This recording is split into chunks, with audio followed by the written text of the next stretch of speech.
अस्सलाम वालेकुम जनाब। ये हेयरिंग चल रही है और अब तक जो है ना हमें ज्वाइन नहीं किया जा रहा है। ये आप देख लें आपके सामने, public hearing FCA request of KE for the month of अगस्त 2024। ये हमने मतलब सबमिट किया हुआ है वहाँ पे जूम वालों को। या तो तकरीबन अभी 2:07 या 8 हो गए, अभी तक शुरू नहीं हुई।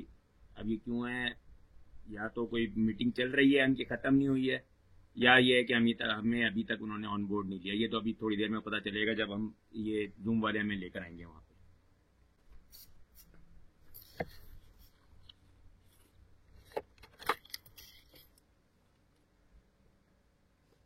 जनाब अब शुरू हो गया।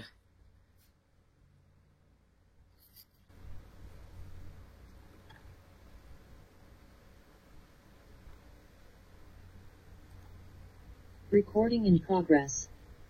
सूरत अल-इखलास। आप कह दीजिए कि वो अल्लाह एक है, अल्लाह बेनियाज है, न उसकी कोई औलाद है और न वो किसी की औलाद है, और कोई उसका हमसर व बराबरी करने वाला नहीं है। सदक़ल्लाहुल अज़ीम।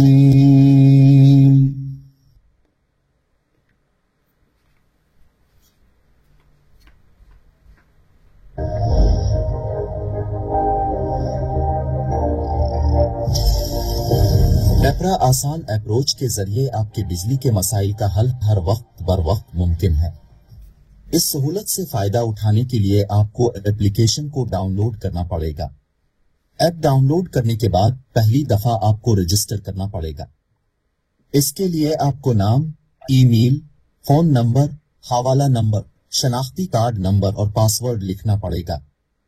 पासवर्ड लिखते वक्त ये बात याद रखें कि पासवर्ड महफूज हो, जिसके अंदर हुरूफ और अदाद मौजूद हो। शिकायत दर्ज करने के लिए शिकायत दर्ज के बटन पर क्लिक करें और उसके बाद अपने मसाइल की शिकायत की किस्म मुंतखब करें। अपने रेफरेंस नंबर और मोबाइल नंबर की तस्दीक करें और अपने करीबी मकाम का नाम और शिकायत की मुकम्मल तफसील फराहम करें। शिकायत जमा होने के बाद आपको आपके मोबाइल नंबर पर SMS मौसूल होगा और ट्रैकिंग ID भी मिलेगी। ट्रैकिंग ID के जरिए आप मसाइल की पेशरफ्त के बारे में किसी भी वक्त आगाह हासिल कर सकते हैं। आपके बिजली के मसाइल का हल हर वक्त बर वक्त शफाफियत और एहतिसाब नेप्रा की तरजीहात हैं।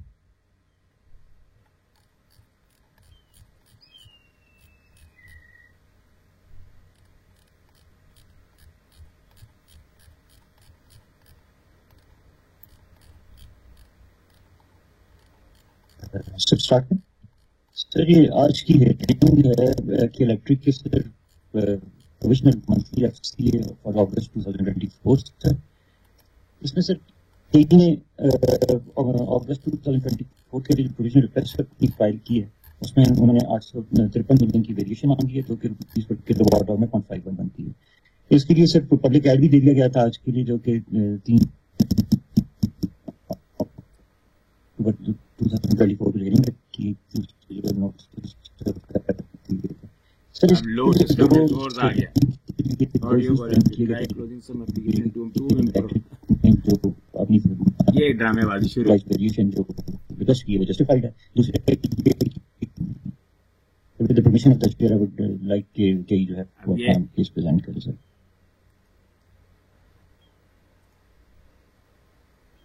लो सिस्टम रिसोर्स में इफेक्ट योर ऑडियो क्वालिटी भी आगे शुरू हो गया। ये देख लीजिएगा यहाँ पे, to improve performance.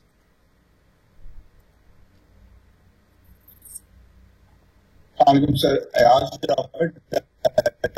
finance K electric, so with your permission हम presentation लोड करना चाहेंगे, हमें शेयरिंग की इजाजत दी जाए।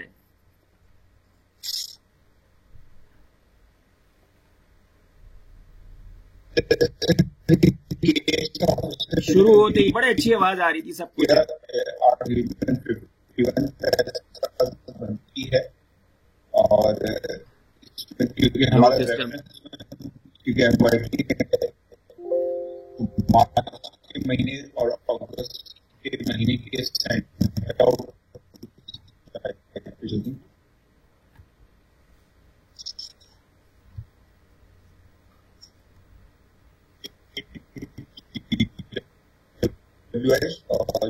बेसिकली अगस्त के अंदर इजाफा है। अगर आप फ्यूल सोर्स प्राइस देखें तो कमीशन के बाद तो वो यहाँ रिफ्लेक्ट हो रहा है, उसकी कंजम्पशन सिर्फ 1% रह गई है। और जो मेजर इंक्रीज अगर आप देखेंगे तो RLNG PLL की कैटेगरी में ही है, जो कि बेसिकली बिनकासिम 3 और 2 दोनों नहीं आया है। उसके अलावा CPP के अंदर हमारी जो कॉन्स्टेंट जो हमारा नया कनेक्शन है वो काफी एडवांस है, शायद इस महीने को कमीशन होके करीबी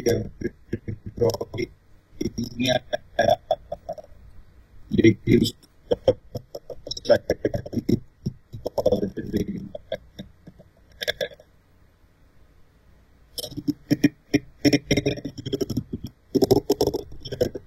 मेजर डिक्लाइन आया है, वही नेफ्रा के पास रिक्वेस्ट फाइल की थी, हमने भी क्लोज नहीं। जी जी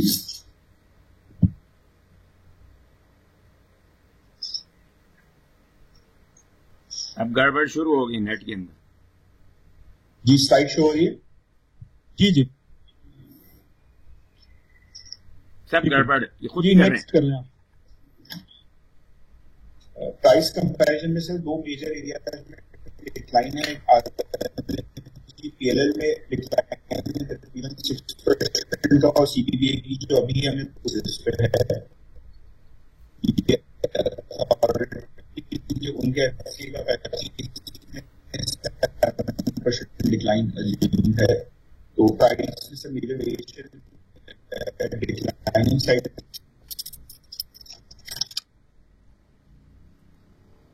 सर ये सब्जी मंथ ऑफ अक्टूबर और जो कि ऐसा करते हैं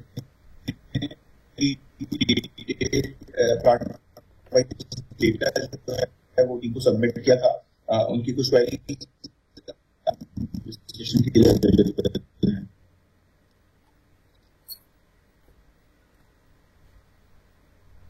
आपकी डिमांड बड़ी है, इसका मतलब है रेफरेंस से। जी सर, क्योंकि मार्च से रेफरेंस लिया जाता था, इसकी डिमांड बढ़ेगी। अगर अगस्त तो कंपेयर करें तो हमारे पास जो एवरेज डिमांड है वो 1% ही ग्रो किया अगस्त वर्सेस अगस्त, लेकिन जिसको हमारा डिफरेंट डिनोमिनेटर रहा है अगस्त का, शायद वेदर इश्यूज और डिफरेंट की वजह से काफी डिक्लाइन है हमारा अगस्त।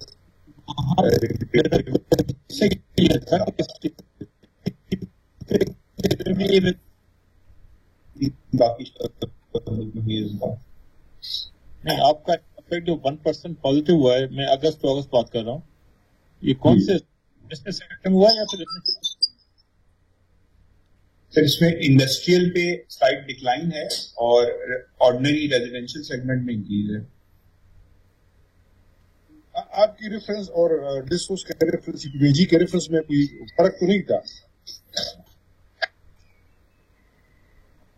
सर? अभी क्योंकि हमारा टैरिफ डिटरमाइन नहीं हुआ, तो प्रोसेस हमने अलाइन किया, लेकिन अभी क्योंकि हमारा इंटरिम चल रहा है, उसमें पास्ट का ही एक रेफरेंस अप्रूव हुआ है, तो मेथोडोलॉजी डिफरेंट है, वो फॉरवर्ड लुकिंग रेफरेंसेस पे चल रहे हैं, हम हिस्टोरिक पे चल रहे हैं। तो अभी मार्च 2023 के अगेंस्ट कंपैरिजन हुआ है।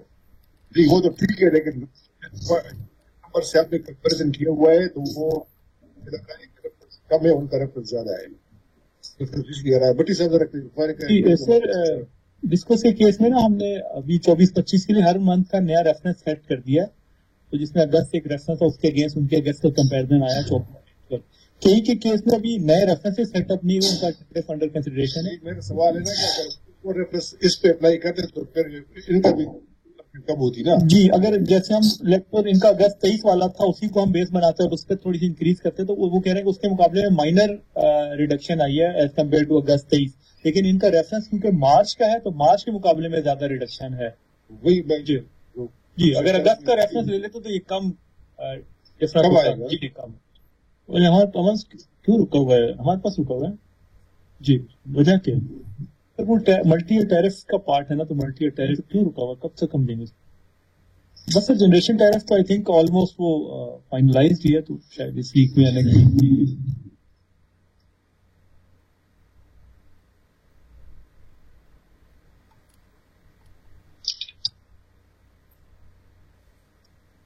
कमेंट्स हम ले लें उनसे।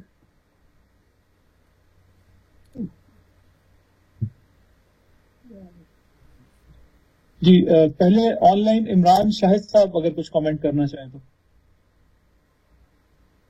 अस्सलाम वालेकुम।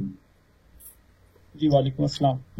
अच्छा, पहले इसमें जैसे कंपैरिजन पेश किया जाता था कि इलेक्ट्रिक वर्सेस जो CPPAG की जो पर यूनिट जो जनरेशन है, तो वो कंपैरिजन अगर शो कर दे तो थोड़ी सी आसानी हो जाएगी, तो उसके बाद मैं कमेंट करता हूँ।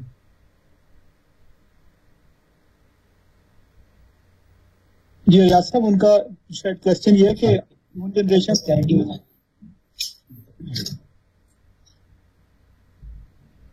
रेट्स का कंपैरिजन, वो हमारी सबमिशन जी बताएं।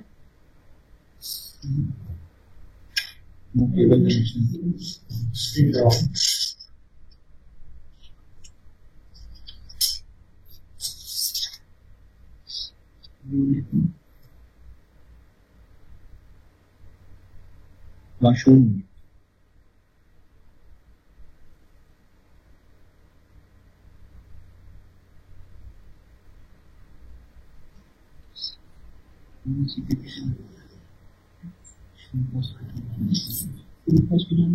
सर 24 रुपीज तकरीबन फ्यूल कॉस्ट रही है हमारी ऑन एवरेज, और जबकि CPPA की जैसे हमने बताया प्रोविजनली हमने 8.8 ली है फ्यूल कॉस्ट।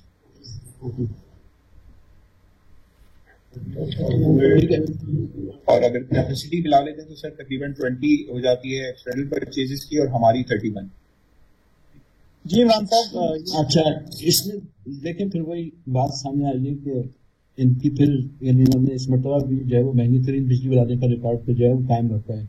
जमात इस्लामी ये जो अगस्त FCA की मद में जो 51 पैसे फी यूनिट इजाफे को मुस्तरद करती है, और यानी इसमें देखने की बात यह है कि 19 ईयर्स जो है वो गुजर चुके हैं ना, तवील अरसा होता है ना, तो ये जनरेशन में सेल्फ सफिशिएंट हो सके हैं और ना ही सस्ती बिजली जो है वो फराहम कर सकें। अब ये खुद पाकिस्तान के लिए, उसकी मईशत के लिए, और जो पाकिस्तान की इक़्तिसादियत कराची उसके शहरियों को सस्ती बिजली देने के लिए बहुत जरूरी हो गया कि जनरेशन का लाइसेंस कैंसिल करके कराची को CPPA की बिजली NTDC से फराहम की जाए। ठीक है, अब जाहिर बात है कि इनके जो प्लांट्स थे, मिसाल जो इलेक्ट्रिक का कासिम पावर प्लांट 1 उसका यूनिट 1 को ही ले लें, यानी 1 और 2 जो 4 डिकेड्स ओल्ड है, 40 साल पुराने हो चुके हैं, यानी इसको तो स्क्रैप कर देना चाहिए था। अब उस पर भी जो इनकी जो इन्होंने रिक्वेस्ट डाली है कि उसको दोबारा से जो है ना उसको प्लांट को चलाने का फर्दर जो है इनको इजाजत दी जाए, उस पर जो है वो 200 से ऊपर फी यूनिट जो है उसकी कॉस्ट चाहती है। अब ये सारी बैड परफॉर्मेंस इनके पुराने आउटडेटेड पावर प्लांट्स का सारा बोझ जो है वो FCA के थ्रू जो है वो कंज्यूमर के ऊपर डाल देते हैं। इनको तो इससे जो है वो लेना देना नहीं। ठीक है, अच्छा दूसरी बात मैं ये कह रहा हूँ कि भाई जिस तरह से जो आप जो टैरिफ FCA में मिलता है, तो फिर टैरिफ के अंदर एक और पार्ट तो वो भी तो है ना, कंज्यूमर के राइट्स भी तो है ना। इस वक्त शहर में जो है मौसम बेहतर होने के बावजूद उन्होंने शहर भर में लोड शेडिंग में बहुत ज्यादा इजाफा कर दिया, रात 12 बजे के बाद भी जो है वो लोड शेडिंग हो रही है। अच्छा, मैं फिर उसी AT&C की बुनियाद में जो फैसला सुनाया था, जिसपे उनको कहा था कि ये AT&C बेस्ड लोड शेडिंग नहीं कर सकते, लेकिन ये जो है जारी है। अच्छा, पिछली एक आध हियरिंग पहले सलवी साहब ने सुनाया था कि उन्हें अगस्त तक का टाइम दिया जाए, तो वो जो PMT लेवल पे जो लोड शेडिंग करेंगे उसका हम आपको बता देंगे ना, तो उस पर अगर कोई काम हो गया हो तो वो जरूर बताएं कि उस पर क्या अपडेट है ना।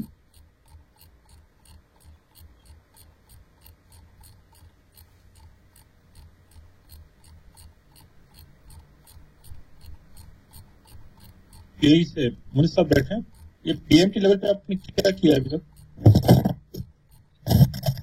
अस्सलाम sir, this is Aamir Ghazni, CFO K electric. Sir ये हमने कुछ पायलट रन किया था, उसकी कुछ लर्निंग्स हैं जो कि हमने नेपरा के साथ भी शेयर किए हैं। आपकी टीम भी आई थी यहाँ पर, उन्होंने भी विजिट किया और डिफरेंट एरियाज को देखा। तो कुछ एरियाज में पॉजिटिव रिजल्ट्स हैं, कुछ एरियाज में जो है वो अभी भी देयर आर इश्यूज, जिसमें हमने बताया था एडमिनिस्ट्रेटिव इश्यूज हैं, जिसमें लोग सर्किट ब्रेकर तस्वीरें नहीं दिखा रहे हैं। और so there were certain issues, there are learnings. तो हमने ऑब्वियसली उसके साथ अथॉरिटी के साथ बैठ के उसका वे फॉरवर्ड आगे एग्री करना है और उसको फिर मजीद आगे रोल आउट करेंगे, subject to obviously authorities guidance and capex and everything. So I think pilot results हैं जो कुछ हम सबमिट कर चुके हैं अथॉरिटी के पास। जहाँ पे आपकी लोड शेडिंग हो रही है जिन एरिया में, जहाँ पे नहीं हो रही अभी, तो हम उसको छोड़ देते हैं। ये आप देख लीजिएगा, हम आपकी टीम से डिस्कस कर लेंगे कि जहाँ पे लोड शेडिंग हो रही है वहां पे कम से कम आप करें पीएमटी पे लोड शेडिंग। सर वही इरादा यही है, लेकिन चूंकि उसके अंदर कुछ इश्यूज हैं टेक्निकल और एडमिनिस्ट्रेटिव इश्यूज भी, तो वो उस पर डिस्कशन हुई है, उसके ऊपर लर्निंग्स हैं कुछ, और वो आपकी टीम के साथ भी बैठ के हम सॉर्ट आउट कर रहे हैं उस पर कुछ कैपेक्स की रिक्वायरमेंट्स भी, और उसके बाद हम एक प्रॉपर प्लान लेके अथॉरिटी के पास आएंगे और उसको फिर एग्जीक्यूट करेंगे।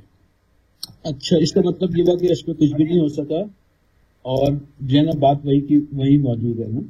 अच्छा, मेरा इनसे मजीद सवाल ये है कि, और बल्कि नेपरा अथॉरिटी से भी ये रिक्वेस्ट है कि जिस तरह से आप इनकी FCA की और दीगर मुस्तकिल हियरिंग करते हैं कि ये जो लोड शेडिंग, अब जाहिर बात है कि देखें ये जो फी यूनिट कॉस्ट और ये जो बिल में वसूल करते हैं उसमें एक बहुत बड़ी यानी अच्छी बड़ी अमाउंट तो जो है वो ऑपरेशन और मेंटेनेंस कॉस्ट भी शामिल होती है।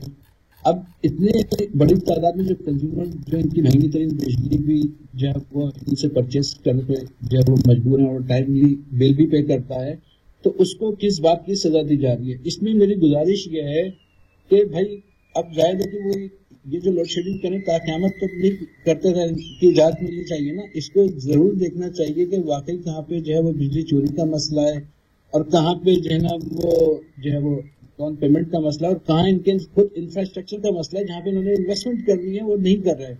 ओल्ड फ्रेजाइल आउटडेटेड और ओवरलोडेड PMTs और इंफ्रास्ट्रक्चर है। कभी आप नेपरा अथॉरिटी का चक्कर तो लगाए वहाँ पे जहाँ पे ये लोड शेडिंग, तो उन इलाकों का जायजा लेना चाहिए। अगर मंथली नहीं तो कम से कम क्वार्टर की लोड शेडिंग के हवाले से जिन एरियाज में या जिन फीडर्स पे ये लोड शेडिंग करते हैं उसका नेपरा अथॉरिटी और उसमें जो कंज्यूमर्स हैं और जो एरिया स्टेक होल्डर हैं उनको भी शामिल किया जाए ताकि पता चले कि असल मसला क्या और क्यों नहीं मसला हल हो पा रहा। अच्छा, ये इसमें सीधी और सच्ची बात तो यही है कि नेपरा जो है वो अपने रेट इनके ऊपर कायम करने में जो है नाकाम साबित हुआ है, क्योंकि उसने अपने फैसले के दिया कि ये हर हवाले से जो है ना इलीगल लोड शेडिंग है, नाइंसाफी पर मबनी है, और जो इनको लाइसेंस दिया गया है जो उसका आर्टिकल 11 है उसमें भी जो है ये कंज्यूमर के साथ जो बिजली का बिल वक्त पे करता है उसके साथ भरपूर जो है नाइंसाफी कर रहे हैं।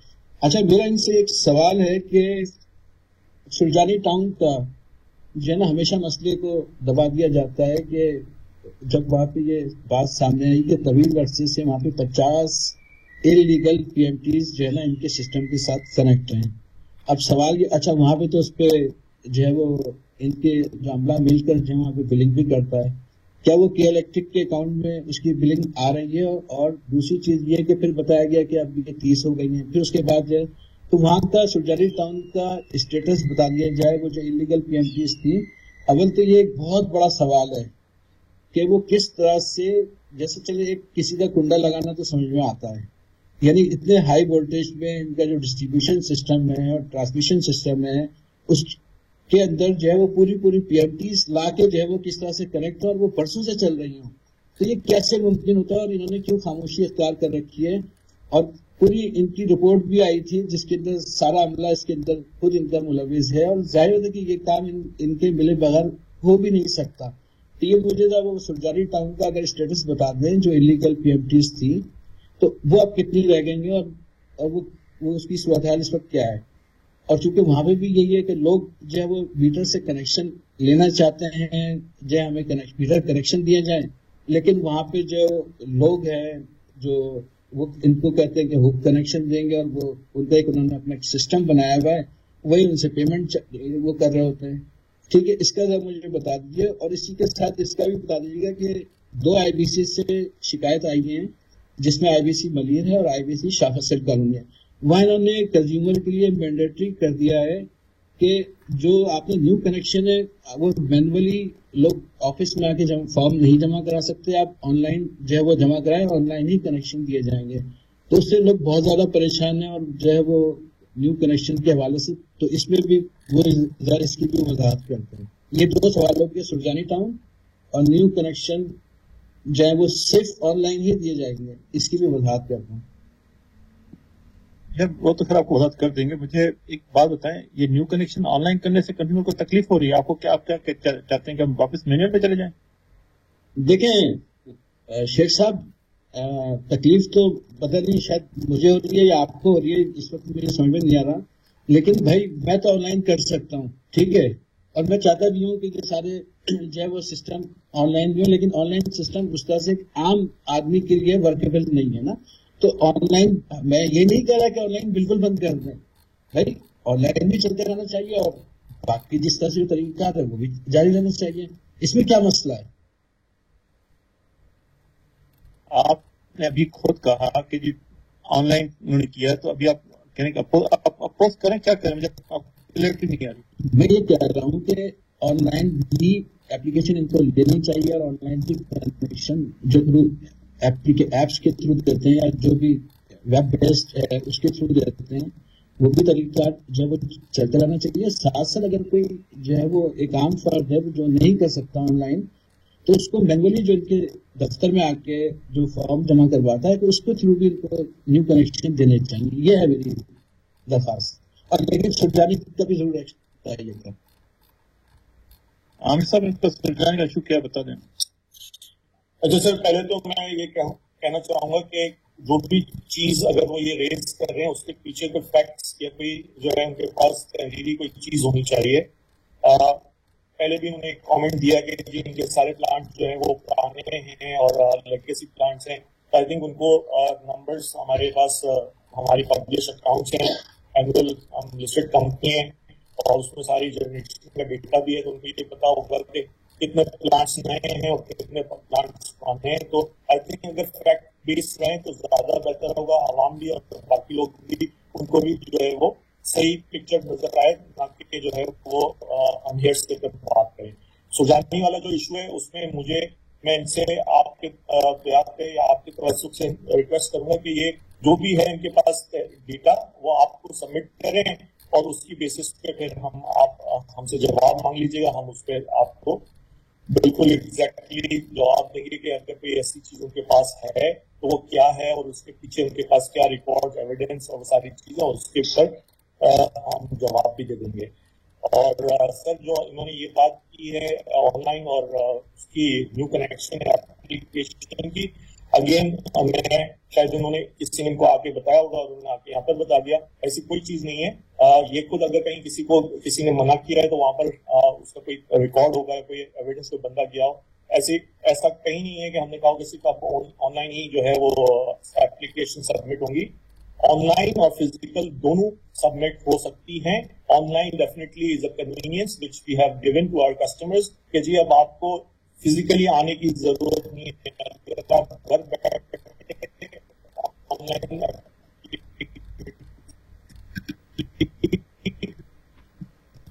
हमारे कस्टमर केयर सेंटर्स हैं, वहां पर ये सारे कुछ लोग फिजिकली चीजें करते हैं, कंप्लेन भी फिजिकली, बिलिंग की, और तो दोनों ऑप्शन इस वक्त अवेलेबल हैं कस्टमर के पास।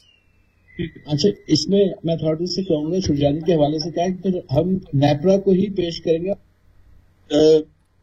शेख साहब, ये जो इनका सुलझाने वाला इशू है उसको कंप्लेंट में ट्वीट कर इनसे इन्फॉर्मेशन दे दें, फिर इनसे शेयर कर लीजिएगा। जी नेक्स्ट तनवीर वारिस साहब।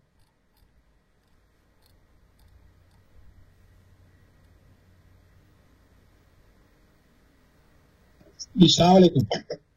जी वालेकुम। सर ये डिस्कोर्स की जो है एफसीए नेगेटिव में आ रही है और के इलेक्ट्रिक की जो है आप देखें पॉजिटिव में आ रही है। अभी जो है इनएफिशिएंट पावर प्लांट की बात हुई कि आमिर गाजिनी साहब ने जो है कमेंट किया, तो ये तो नेपरा की एनुअल रिपोर्ट में भी लिखा हुआ है कि के इलेक्ट्रिक के कुछ पावर प्लांट जो है वो इनएफिशिएंट हैं और कुछ एफिशिएंट हैं। और इसी की वजह से आप ये देखें कि जो बेस टैरिफ जो था वो डिस्कोर्स का जो बेस टैरिफ था वो एवरेज टैरिफ जो था वो 34 था और के इलेक्ट्रिक का 44 था। तो अगर के इलेक्ट्रिक के पावर प्लांट इतने एफिशिएंट है तो इनका बेस टैरिफ 44 रुपए क्यों आया? ये तो ये है कि क्योंकि हुकूमत पाकिस्तान जो है तकरीबन 10 रुपए की सब्सिडी दे रही है, वरना तो हमें जो बेस टैरिफ में हमें ज्यादा पैसे खर्च करने पड़े। दूसरा आप ये देखें कि फिर अगर इनके एफिशिएंट प्लांट है तो एफसीए फिर हमारा डिस्कोर्स के मुकाबले में ज्यादा क्यों आता है? फिर तो नेगेटिव में आना चाहिए। दूसरा सर के इलेक्ट्रिक के जो है एनुअल कैपेसिटी टेस्ट जो है फॉर इनके पावर प्लांट के एनुअल कैपेसिटी टेस्ट होनी चाहिए। और दूसरा सर ये अभी बात हुई इंडस्ट्रियल कंजम्पशन कम हो रही है, उसकी वजह यही है कि पाकिस्तान में और कराची में जो है बिजली बहुत महंगी है और इंडस्ट्री वालों को जो है कोई बेनिफिट नहीं दिया जाता। के इलेक्ट्रिक ने जो है उनके पैसे भी रोक रखे हुए हैं इंक्रीमेंटल पैकेज के, वो भी कोई मामला उसको भी नहीं तय कर रहे। और आप ये देखें कि सीपीपीए से जो है की जो जनरल फ्यूल कॉस्ट है वो कम है। और जो के इलेक्ट्रिक की आप देख लें तो भी देख लें आपके सामने सारी सूरत हाल कि उनकी जो है फ्यूल कॉस्ट है वो ज्यादा है, जिसकी वजह से जो है एफसीए जो है बढ़ते आता है। तो मेरा ख्याल में जो के इलेक्ट्रिक के जो इनएफिशिएंट प्लांट है वो नेपरा भी जानती है, नेपरा की एनुअल रिपोर्ट में भी लिखा हुआ है कि वो इनएफिशिएंट है, उनको बंद कर दिया जाए। और के इलेक्ट्रिक को चाहिए कि वो सीपीपीए से ज्यादा बिजली ले ताकि कराची वालों को रिलीफ मिले। दूसरा सर ये लोड शेडिंग के हवाले से भी अभी बात हुई, तो लोड शेडिंग का फिर वही बात है कि 30% इलाकों में जो है लोड शेडिंग होती है और खास तौर से जो कुछ कमर्शियल इलाके हैं ओल्ड सिटी एरिया में वहां पे भी लोड शेडिंग होती है कि वहां के जो दुकानदार हैं उनको जो है जो पेमेंट करते हैं 100% और चोरी भी नहीं करते, लेकिन क्योंकि के इलेक्ट्रिक की पॉलिसी ये है कि वो फीडर की बुनियाद पे लोड शेडिंग करती है। और इस पे हम बारह जो है वो नेपरा से भी हमने अपील की है और के इलेक्ट्रिक से भी बात की है, लेकिन कोई फायदा नहीं होता। कोई अभी आपने जैसे नेपरा की हेयरिंग से पहले बताया कि ये ऐप डाउनलोड कर लो, ये सारी चीजें कर लो, लेकिन हम जितने भी लेटर लिखते हैं उसका हमें नेपरा से कोई भी जवाब नहीं मिलता। हम जो है हमने जो है नेट मीटिंग के हवाले से अभी लेटर लिखा, उसका भी हमें कोई जवाब नहीं मिला, क्योंकि नेट मीटिंग के लिए के इलेक्ट्रिक जो है बहुत टाइम लेती है और हम इनको पर्सनली जब भी भेजते हैं तो हमारी तो बातों को जो है वो रद्दी के टोकरी में डाल देती है। तो फिर हम नेपरा से जब रुजू करते हैं तो नेपरा भी इसका कोई जवाब नहीं देता। हमने कराची चैम्बर से लेटर लिखा था नेपरा को कि कराची के मामलात के लिए एक स्पेशल हियरिंग की जाए। दूसरे टाउन एसोसिएशन वालों ने भी लिखा था, लेकिन इसका भी कोई जवाब नहीं मिला। तो मैं नेपरा से दरख्वास्त करूंगा कि मैंने जो 2-4 बातें की इसका जवाब जरूर दीजिएगा। बहुत शुक्रिया सर। मैं ब्रीफ कर दूं थोड़ा इस पर सर। तनवीर साहब, इस पे जो आपकी कंप्लेंट आई है नेट मीटिंग पे, इस पे हमने मंडे को कराची में एक मीटिंग रखी है, आपको आज नोटिस उसका मिल जाएगा। और दूसरा नेट मीटिंग के हवाले से हमने ऑलरेडी के इलेक्ट्रिक के खिलाफ प्रोसीडिंग्स इनिशिएट की हुई है और उनको भी शोकाज भी इशू करने जा रहे हैं। Thank you. Next Anil Mumtaz साहब। बिफोर दिस मैं एक जवाब देना चाहता हूँ। ये तनवीर साहब ने जो बात की थी शुरू में, अगर आप इजाजत दे तो प्लीज। आंसर अगर हर बात का जवाब और सवाल होगा तो ये आप राइटिंग हमें बता दीजिएगा। तो एक सवाल जो तनवीर साहब का है उनका प्लीज जवाब दे दें। एडीसी एनुअल डिपेंडेबल कैपेसिटी में सर वो एनुअल डिपेंडेबल कैपेसिटी पे सवाल क्या था, अगर प्लीज। उन्होंने मैं जनरेशन से रिलेटेड जो एफिशिएंसी पे मैं उस पर जवाब देना चाह रहा था, अगर आप इजाजत देंगे तो मैं उस पर बता दूंगा। प्लीज वो पहले भी दे चुके हैं आप। एक तो 2 उनके सवाल हैं, आप प्लीज बता दें। एक एनुअल कैपेसिटी टेस्ट वो कह रहे हैं प्लांट्स की नहीं होता, उसका जवाब दें। दूसरा वो कह रहे हैं सीपीपीए से आप सप्लाई लें, जो बुलवानी साहब हमेशा कहते हैं।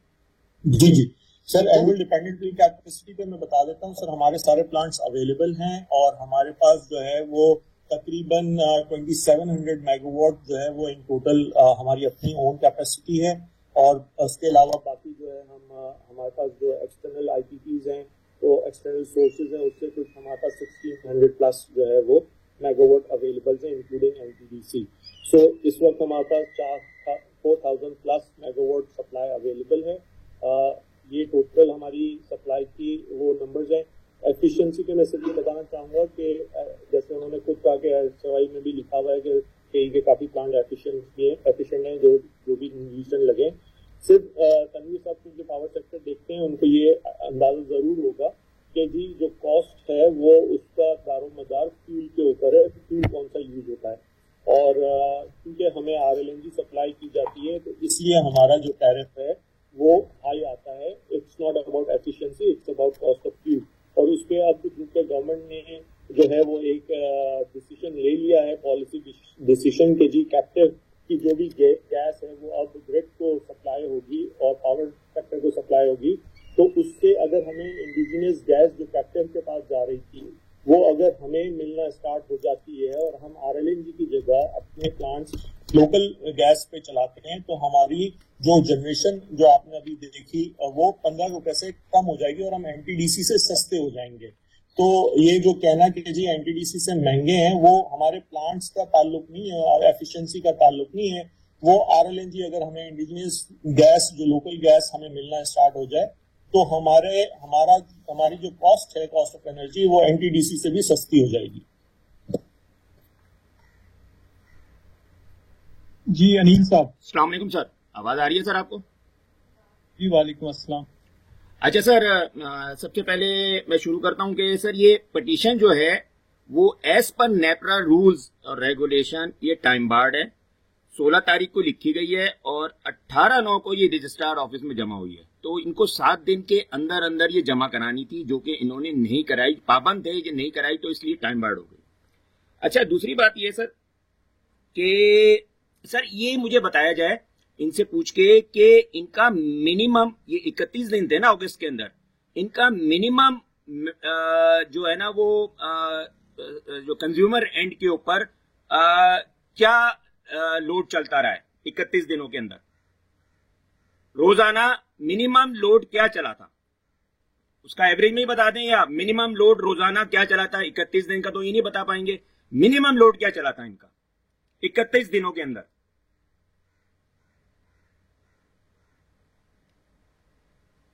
जी कहीं आप बता दें आपकी मिनिमम क्या थी और मैक्सिमम क्या थी डिमांड?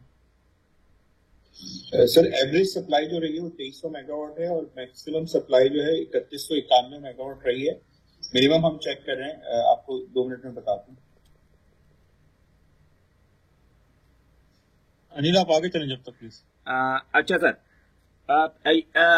सुई गैस के सर इन्होंने आउटस्टैंडिंग अभी देने हैं, जो दिए नहीं है वो है 213 अरब रुपए, जो जुलाई के महीने के अंदर थे 211 अरब रुपए और जून के अंदर थे 206 अरब रुपए। मतलब ये बढ़ते जा रहे हैं, ये पेमेंट दे नहीं रहे हैं वहां पे, और ये जो पेमेंट आउटस्टैंडिंग है ये बढ़ती चली जा रही है, नेपरा देख ही नहीं रहा इसको।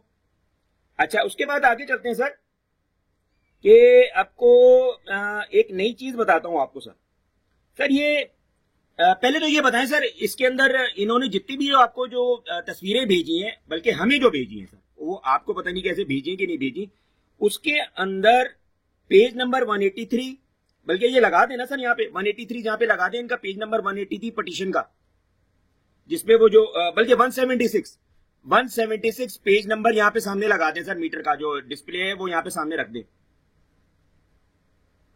तब आप क्वेश्चन कर लें फिर वो जवाब दे देंगे कि आप अच्छा ठीक है सर, पेज नंबर 183, 182, 179, 178, 176 पे बहुत वाजे है और 175 इन पेजों पे जो एल है वो 1 2 3 नहीं दिखा रहा, तीनों फेजों पे नहीं दिखा रहा रीडिंग, तीनों फेजों पे वो रीडिंग नहीं दिखा रहा। और जबकि और दूसरे पेज पे चले जाएंगे आप 166, 164, 163, 162, 161 और दूसरे सोन इनके ऊपर तीनों फेज का L1, L2, L3 की डिस्प्ले आ रहा है। ये क्या बात है सर? मेरी बात आपको समझ आ गई? वहां पे डिस्प्ले का तो दिखा रहे हैं कि मेगावाट इतना आ रहा है, वो जो रीडिंग आप दिखा रहे हैं, लेकिन नीचे जो है वो L1 जो डिस्प्ले करता है कि ये तीनों फेज इसके ऊपर इस वक्त एनर्जाइज है कि नहीं है, ये हर मीटर शो कर रहा होता है, ये डिस्प्ले आ रहा होता है कि कितने तीनों फेज आ रहे हैं कि नहीं आ रहे, और ये हर वक्त बताता रहता है। या कोई एक फेज नहीं आ रहा होता तो वो 1, 2, 3 में से गायब हो जाता है। लेकिन यहाँ तो 183, 182, 179, 178 पेज पे जो मीटर की तस्वीरें दी गई हैं हमें, एक बार तो ये पता ही नहीं है ये मीटर किसके हैं, इनके मीटरों के नंबर क्या है। डिस्प्ले इतने घटिया है सर, समझ नहीं आ रहे। लेकिन ये जो मैंने आपको नंबर बताए हैं, इस पे जो डिस्प्ले आ रहा है L1 के आगे 1, 2, 3 शो ही नहीं हो रहा।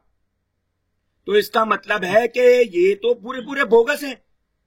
और जी सर, अगर यही बात आप आराम से बगैर किसी स्लैंग वर्ड इस्तेमाल की कर देते तो कोई मसला था? सर कौन सा लफ्ज मैंने इस्तेमाल किया सर, आपको बताएं?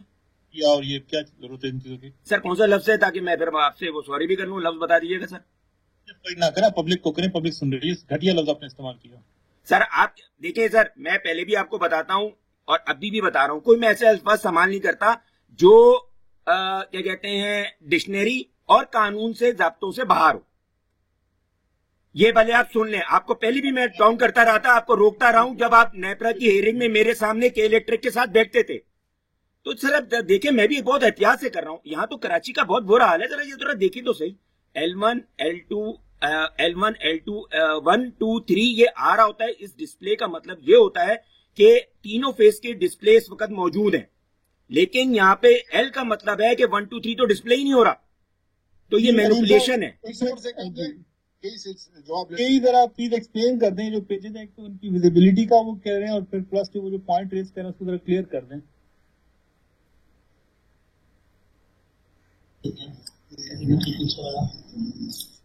ये स्क्रीन पे लगा लो शायद।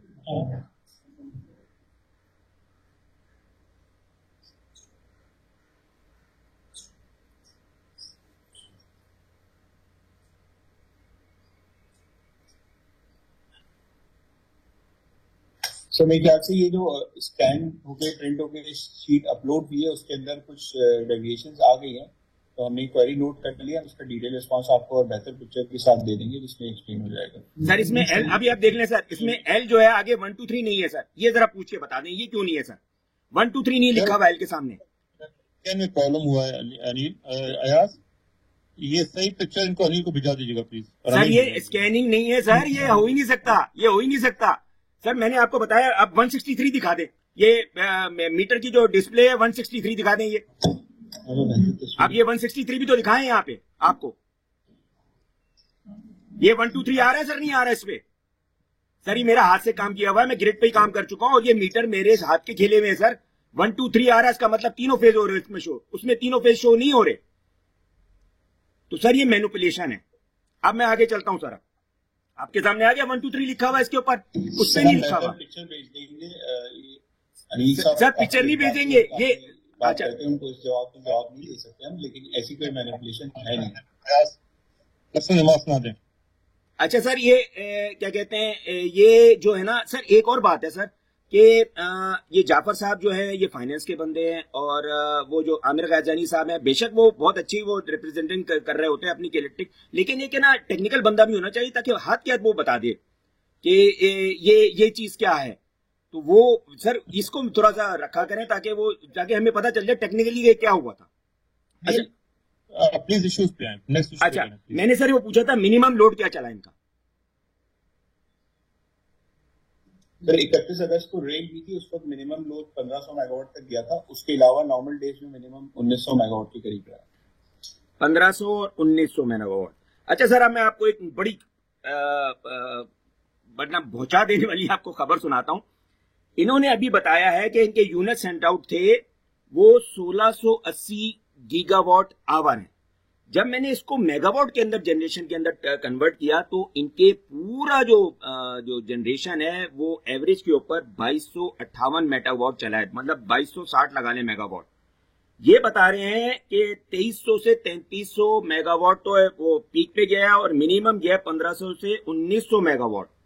सर ये क्या दिक्कत हो रहा है कि इनका जो है ना वो मेगावाट जो है, टोटल इनका मेगावाट जो इन्होंने वो क्या जो सेंट आउट की है वो 2258 मेगावाट की है, तो ये 3300 कैसे पहुंच गए?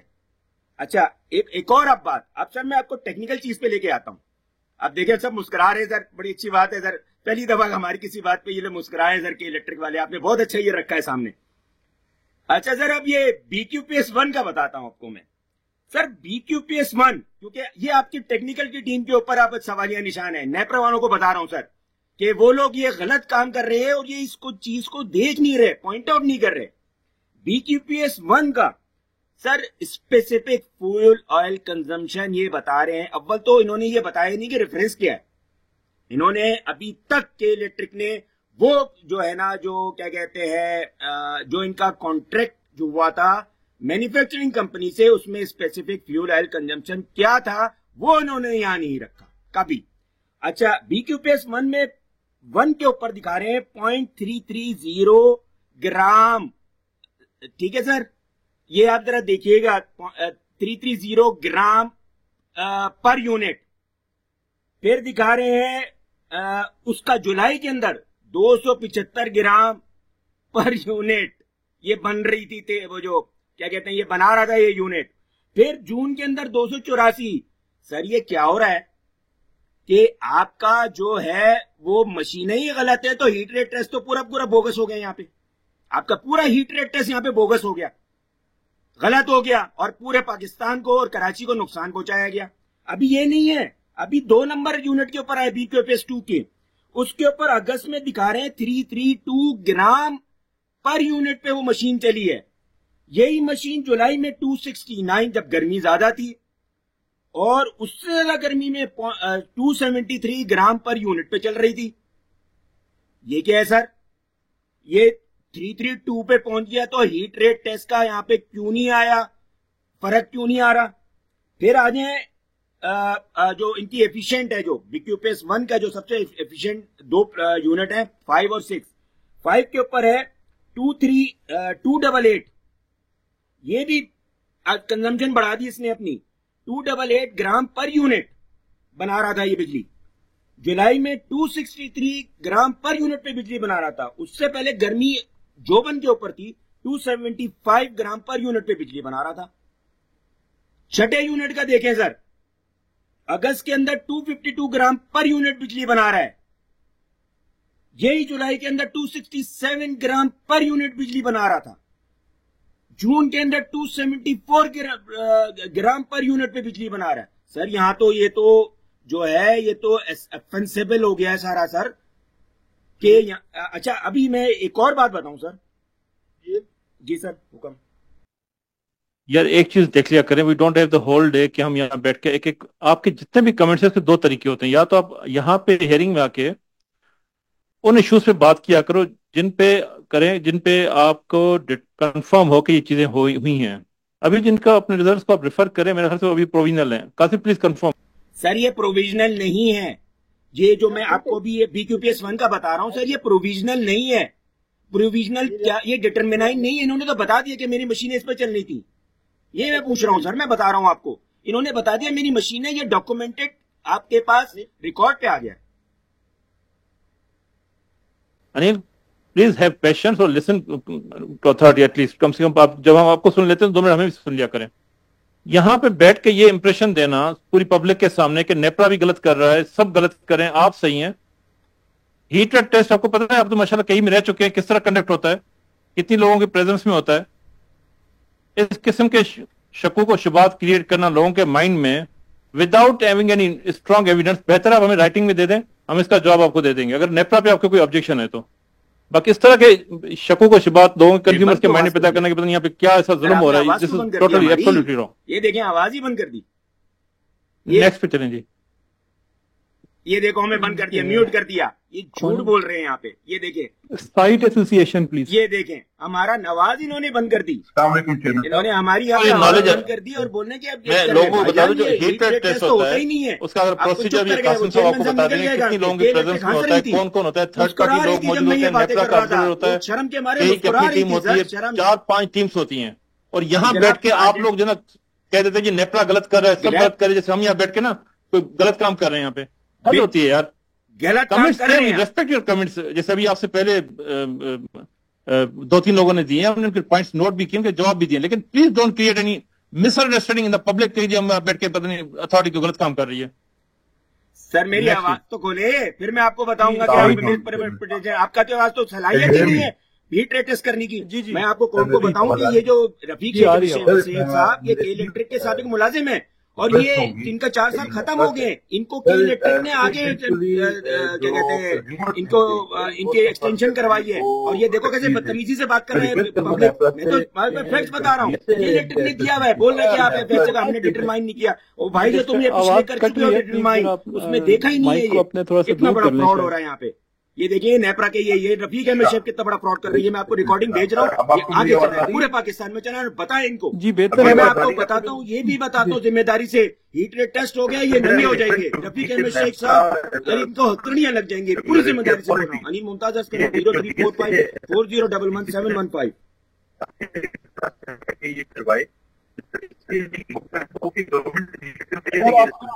कट रही है आपकी आवाज, बहुत कट रही है, समझ नहीं आ रही आप क्या कह रहे हैं। आप अपने ये ठीक कर लें, जब नेक्स्ट पे चलेंगे। चलें ठीक है जी। नेक्स्ट मलिक सईद साहब।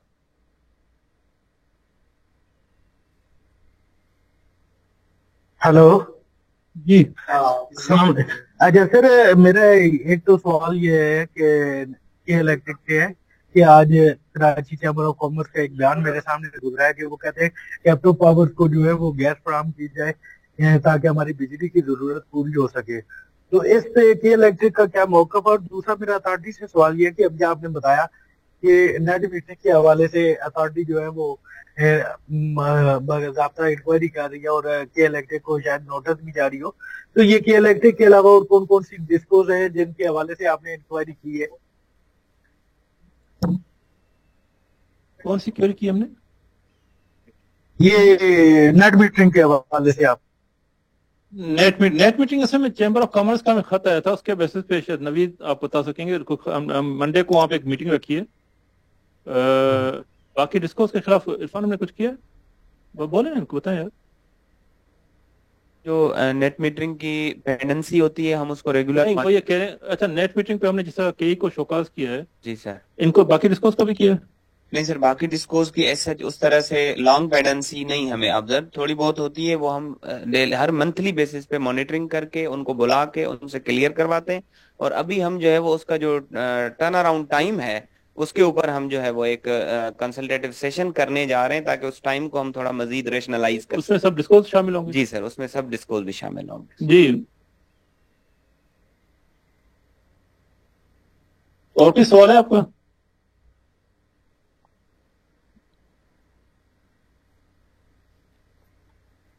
हेलो जी। के इलेक्ट्रिक से सर वो सवाल पूछा था जो गैस के हवाले से आज आया कि कैप्टो पावर प्लांट्स को गैस दी जाए ताकि बिजली की जरूरत पूरी हो सके, क्योंकि कराची में अगर देखें तो के इलेक्ट्रिक एक बड़ा स्टेक होल्डर, उसका इस पे क्या मौक़िफ़ है?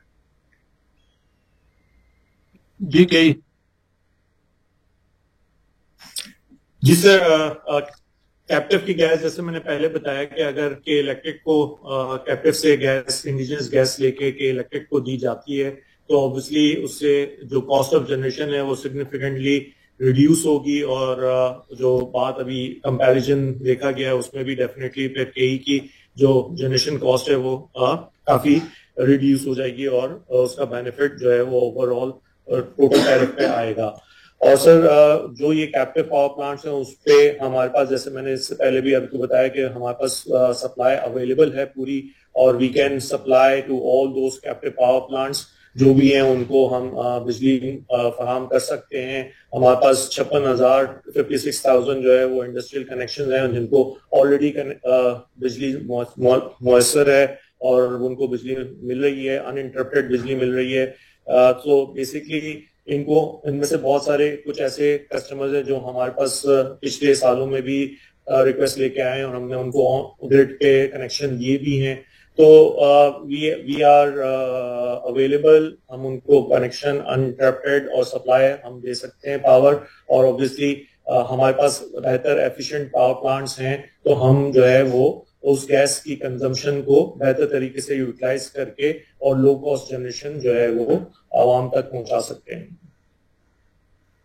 नेक्स्ट मोहम्मद आई थिंक बिलवानी साहब। वालेकुम। जी वालेकुम अस्सलाम। ये इमरान साहब ने जो सवाल पूछा था एफिशिएंसी के हवाले से कि वो कुछ प्लांट्स जो हैं बहुत पुराने हैं, तो बहुत पुराने तो हैं ही ना, इसमें कोई मतलब है कि इनकार की गुंजाइश तो नहीं है। BQPS1 जो है उसके सारे यूनिट्स जो हैं चारों वो 40 साल पुराने हैं और एफिशिएंसी भी बहुत लो है। आप उसको अगर उनके फ्यूल कॉस्ट जाहिर है फिर उसकी ज्यादा ही आएगी पर यूनिट। तो ये कहना कि हमारे प्लांट सारे एफिशिएंट हैं ये तो सही नहीं है। इसी तरह इनके जो है BQPS1 के अलावा कोरंगी कंबाइंड साइकिल और कोरंगी टाउन और साइड टाउन के प्लांट जो वो भी 15 साल पुराने हैं, कोई इतने नए नहीं है, सिवाय कि BQPS2 और BQPS3 जो है वो सबसे नया है। अब आप देखें कि एफिशिएंसी के हवाले से और यूनिट कॉस्ट के हवाले से अगर हम देखें कंपेरिजन करें तो BQPS3 में जो है एफिशिएंसी 52% है, कोरंगी कंबाइंड साइकिल में 32% है, सिर्फ 20% का फर्क है। हालांकि दोनों RLNG पे चलते हैं लेकिन BQPS3 की एफिशिएंसी ज्यादा है, उसकी वजह से उसकी RLNG पे कॉस्ट 22 रुपए है और कोरंगी कंबाइंड साइकिल की यूनिट कॉस्ट है वो 38 रुपए है। तो ऐसी इसकी वजह से तो इनकी यूनिट कॉस्ट बढ़ जाती है। अगर ये सारे के सारे प्लांट्स अगर 52% पे होते और RLNG पे होते तो सारी की सारी इनकी जो है यूनिट कॉस्ट जो है बजाय इस वक्त जो आ रही है यूनिट कॉस्ट उसके मुकाबले में कहीं कम होती। लेकिन फिर भी वो CPPA की कॉस्ट जो है प्रोवाइडेड बिजली जो फराहम की जाती है जिस कीमत पे, उससे तो कभी भी कम हो ही नहीं सकती, क्योंकि वहां पे जो है हाइडल और न्यूक्लियर और सन का जो है वो बहुत बड़ा दखल है उनकी कॉस्ट के अंदर, कि वो उसकी कॉस्ट जो है अभी आज इस महीने में भी देख लेना आप 805 जो है वो KE की प्रोडक्शन है और परचेजेस फ्रॉम अदर सोर्सेज है 874 है, टोटल 1680 है, 48% KE की है और 52% फ्रॉम अदर सोर्सेज है। तो अगर हम अदर सोर्सेज से देखें तो उनकी जो यूनिट कॉस्ट है वो 9 रुपए 46 पैसे है, जबकि CPPA की जो है वो 8 रुपए 82 पैसे है। तो ये और अपने KE की अपनी जो कॉस्ट है वो 24 रुपए, यानी 3 गुना फर्क है। तो ये मतलब कहना कि नहीं है, ये है जो है हकायक है, उसको आप डिनाई नहीं कर सकते। दूसरी बात जो अभी बात की गई है गैस के हवाले से, चैम्बर के स्टेटमेंट के हवाले से कैप्टिव पावर को गैस बंद कर दी जाए, तो आपको ये भी मालूम होना चाहिए कि कैप्टिव को जो बिजली जो गैस फराहम की जा रही है वो RLNG है, वो डोमेस्टिक गैस नहीं है और ना डोमेस्टिक गैस की कीमत पे दी जा रही है। अगर आपकी गैस जो है RLNG जो है उससे आप प्रोडक्शन करते हैं तो आपकी प्रोडक्शन आप देख लिया आपने, यूनिट 3 जो है उसमें भी 22 रुपए है कम से कम यूनिट कॉस्ट ऑन RLNG। आप जो है कि ये कहना कि गैस जो है कैप्टिव पावर को बंद करके KE को दे दी जाए और KE को जो है वो जो है औने पौने दी जाए, तो ये तो मुमकिन ही नहीं है। तो कैप्टिव को अगर हम बंद करके गैस आपको दे देंगे तो ये गैस कंपनी वाले कहाँ जाएंगे कि वो जो है 3100 और अभी आगे जनवरी में जो है वो 3700 रुपए हो जाएगी गैस की कीमत कैप्टिव के लिए। तो 3700 रुपए के मुकाबले में आपको जो है 1500 रुपए में गैस कौन देगा? गैस कंपनी वाले को जो है वो दीवाना निकल जाएगा, क्योंकि जितनी वो गैस आपको देंगे इतने रुपए की सब्सिडी कौन देगा फिर उनको, क्योंकि 400 अरब रुपए का फर्क है जो अभी कैलकुलेशन की गई है दोनों स्वीट कंपनीज में। 400 बिलियन का फर्क पड़ जाएगा अगर गैस जो है डाइवर्ट कर दी जाए कैप्टिव पावर से जो है KE को और दूसरे प्लांट से। तो ये एक बहुत बड़ा मसला है, इतना आसान नहीं है और इतना आसानी से ये सुलझाया नहीं जा सकता कि ये आपने आसानी से बड़ा कह दिया कि हमें गैस दे दी जाए तो हम यूं कर देंगे यूं कर देंगे। दूसरी बात मुझे ये पूछनी है KE से कि इनका जो है KKR जो है ये फुल्ली ऑपरेशनल कब हो जाएगा और इस पे अब तक कितनी लागत आ चुकी है और कितने साल इसको लगे हैं लगाने में। नंबर 1 जो कि बात सामने आई है कि आपको यहाँ से 2050 या 2100 मेगावाट जो है बिजली CPPA फराहम कर सकेगा, तो ये क्या वजह थी? ये सिर्फ 2021 ही की बात ही है मुकारा, क्यों ना ये 3000 पे गया या 3500 पे गया या 4000 पे गया? इसकी क्या वजूहत है? इसके पीछे क्या मसला था कि आप ज्यादा बिजली नहीं ले पाए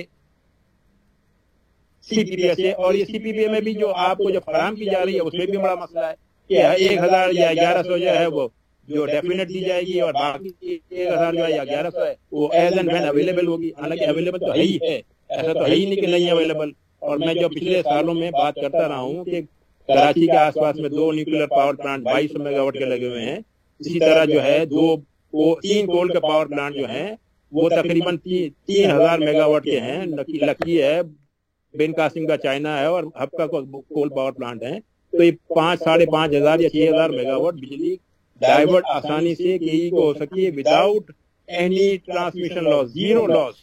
मेरी नजर में ट्रांसमिशन का जीरो लॉस होगा क्योंकि ये with in few kilometre of radius Karachi के आसपास यही के साथ साथ ही लगे हुए हैं। ये इस सारे सवालों के जवाब मैं पिछले साल हियरिंग्स में भी मांगता रहा हूँ, लेकिन मसला ये है कि बात सुन के बस खत्म हो जाती है, कोई जवाब आता नहीं है। शुक्रिया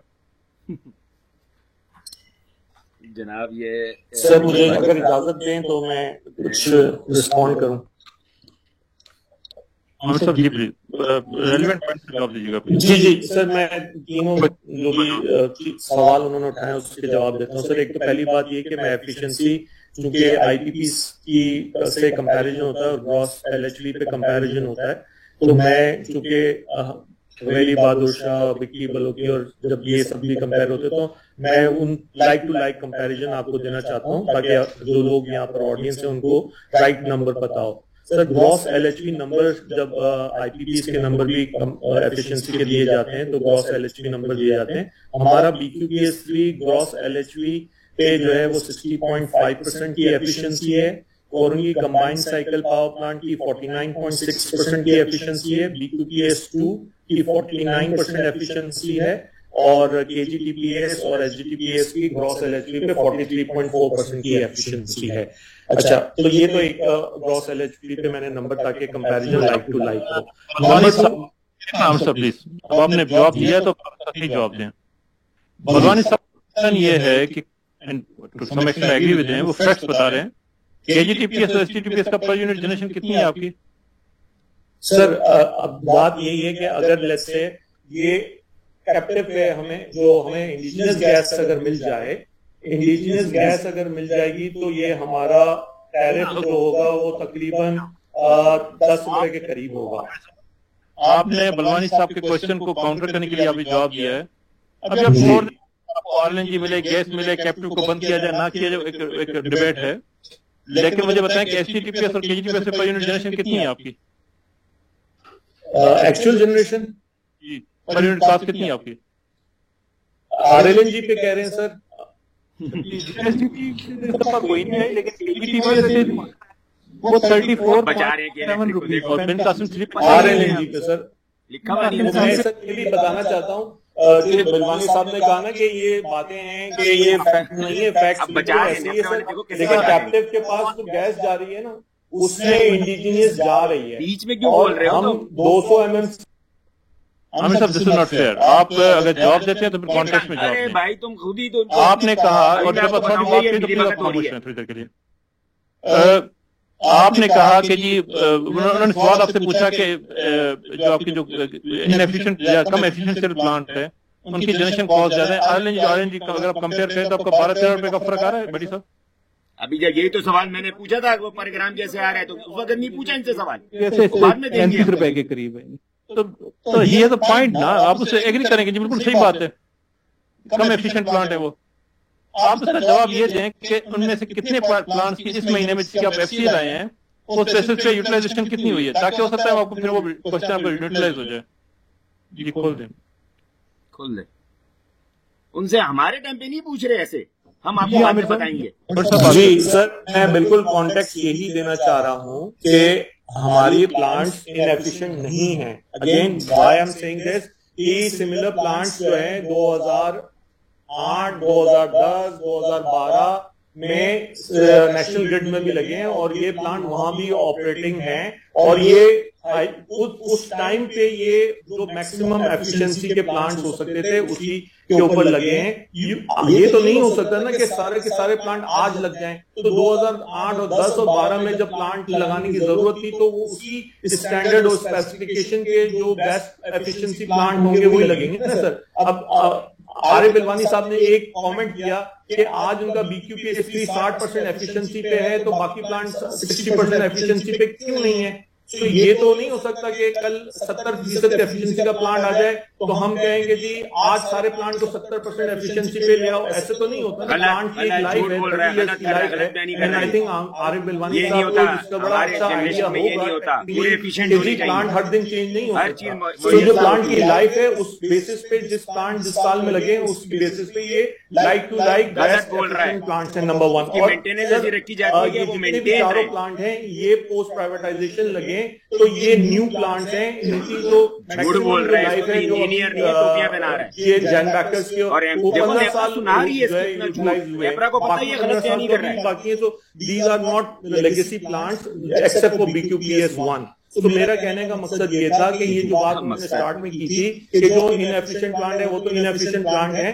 तो मैं इस चीज को जो है वो कॉन्टेक्स्ट में सही बताना चाह रहा था कि we have the most efficient plants which were installed commissioned at that time, number 1। number 2 sir cost of fuel की बात भी उन्होंने जब की तो उसपे भी मेरे ये जो कैप्टिव की बात की कि जी 3700 और जो कैप्टिव के पास जो गैस जा रही है सर वो तकरीबन हमारे हिसाब से कोई 700 से 1000 MMCFD जा रही है जिसमें इंडिजिनियस भी है और उसमें RLNG का मिक्स भी है। लेकिन हम सारी की सारी तो अपने पास कंज्यूम नहीं करेंगे। इंडिजिनियस जो उनके पास जा रही है अगर वो इंडिजिनियस हमारे पास आ जाती है और वो गैस हमें अवेलेबल हो जाती है तो हमें तो 200 MMCFD चाहिए। वो इंडिजिनियस गैस पे जब पावर सेक्टर को मिलेगी तो उस पर definitely cost of generation significantly reduce होगी और हमारी जो कॉस्ट है वो सिंगल डिजिट में कॉस्ट ऑफ फ्यूल आ सकती है और जो है वो उसका बेनिफिट ओवरऑल टैरिफ में रिडक्शन के फॉर्म में होगा और जो एफिशिएंसी है हमारे प्लांट की वो कदरे बेहतर है compare to captive generation power plants number 1। तो ये मैं कॉन्टेक्स्ट इसलिए देना चाह रहा था ताकि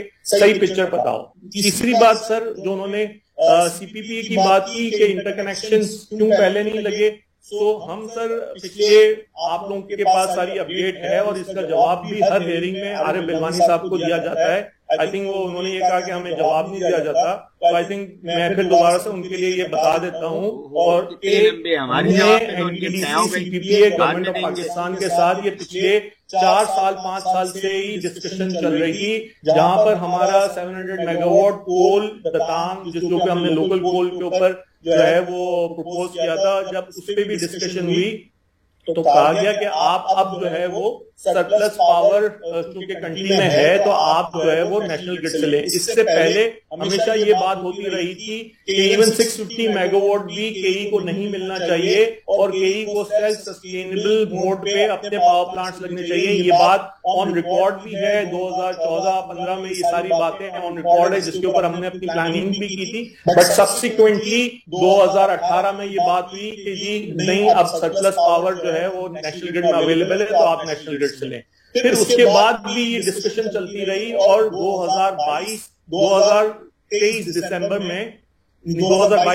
में जो है वो एग्रीमेंट साइन हुए after lot of effort from our side कि जी PPA जो है उसमें आप हमें फर्म कमिटमेंट दें, आप हमें बताएं कि हमारे पास क्या जनरेशन या क्या कितनी पावर परचेज अवेलेबल होगी और फिर उसके बाद फाइनली डिसाइडेड कि आपके पास 1000 megawatt firm capacity national grid से अवेलेबल होगी फर्म और ओवर एंड अबव जो है वो प्रो रेटा पे बेसिस पे अवेलेबल होगी जो कि पहले इनिशियली ये कहा जा रहा था कि जी 2050 आपको फर्म अवेलेबल होगी। Then they did not commit and 1000 megawatt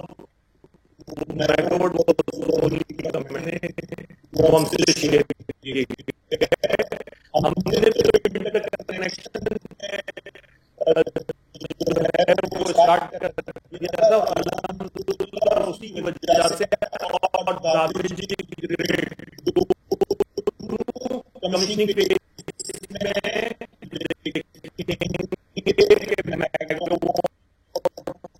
start हो जाएंगे बिकॉज हमने इसको रिकॉर्ड टाइम में जो है वो कंस्ट्रक्ट किया है और रिकॉर्ड टाइम में जो है वो हमने इसको कंप्लीट किया है और एग्रीमेंट का इंतजार नहीं किया, बल्कि एग्रीमेंट से पहले हमने इस काम को स्टार्ट कर दिया। सो हमारे टाइम पे ये चीजें हैं, लेकिन ऑब्वियसली एग्रीमेंट्स और सारी चीजें बहुत इंपॉर्टेंट होती हैं टू क्लोज दीस थिंग्स। इनके लिए कितने देखो सर नेक्स्ट है रेहान साहब, कैसे जवाब दे रहे हैं जबकि कोई इसके फैक्ट्स नहीं पे किए, बस कहानियां कर रहे हैं। मेरी तरफ से अस्सलाम वालेकुम।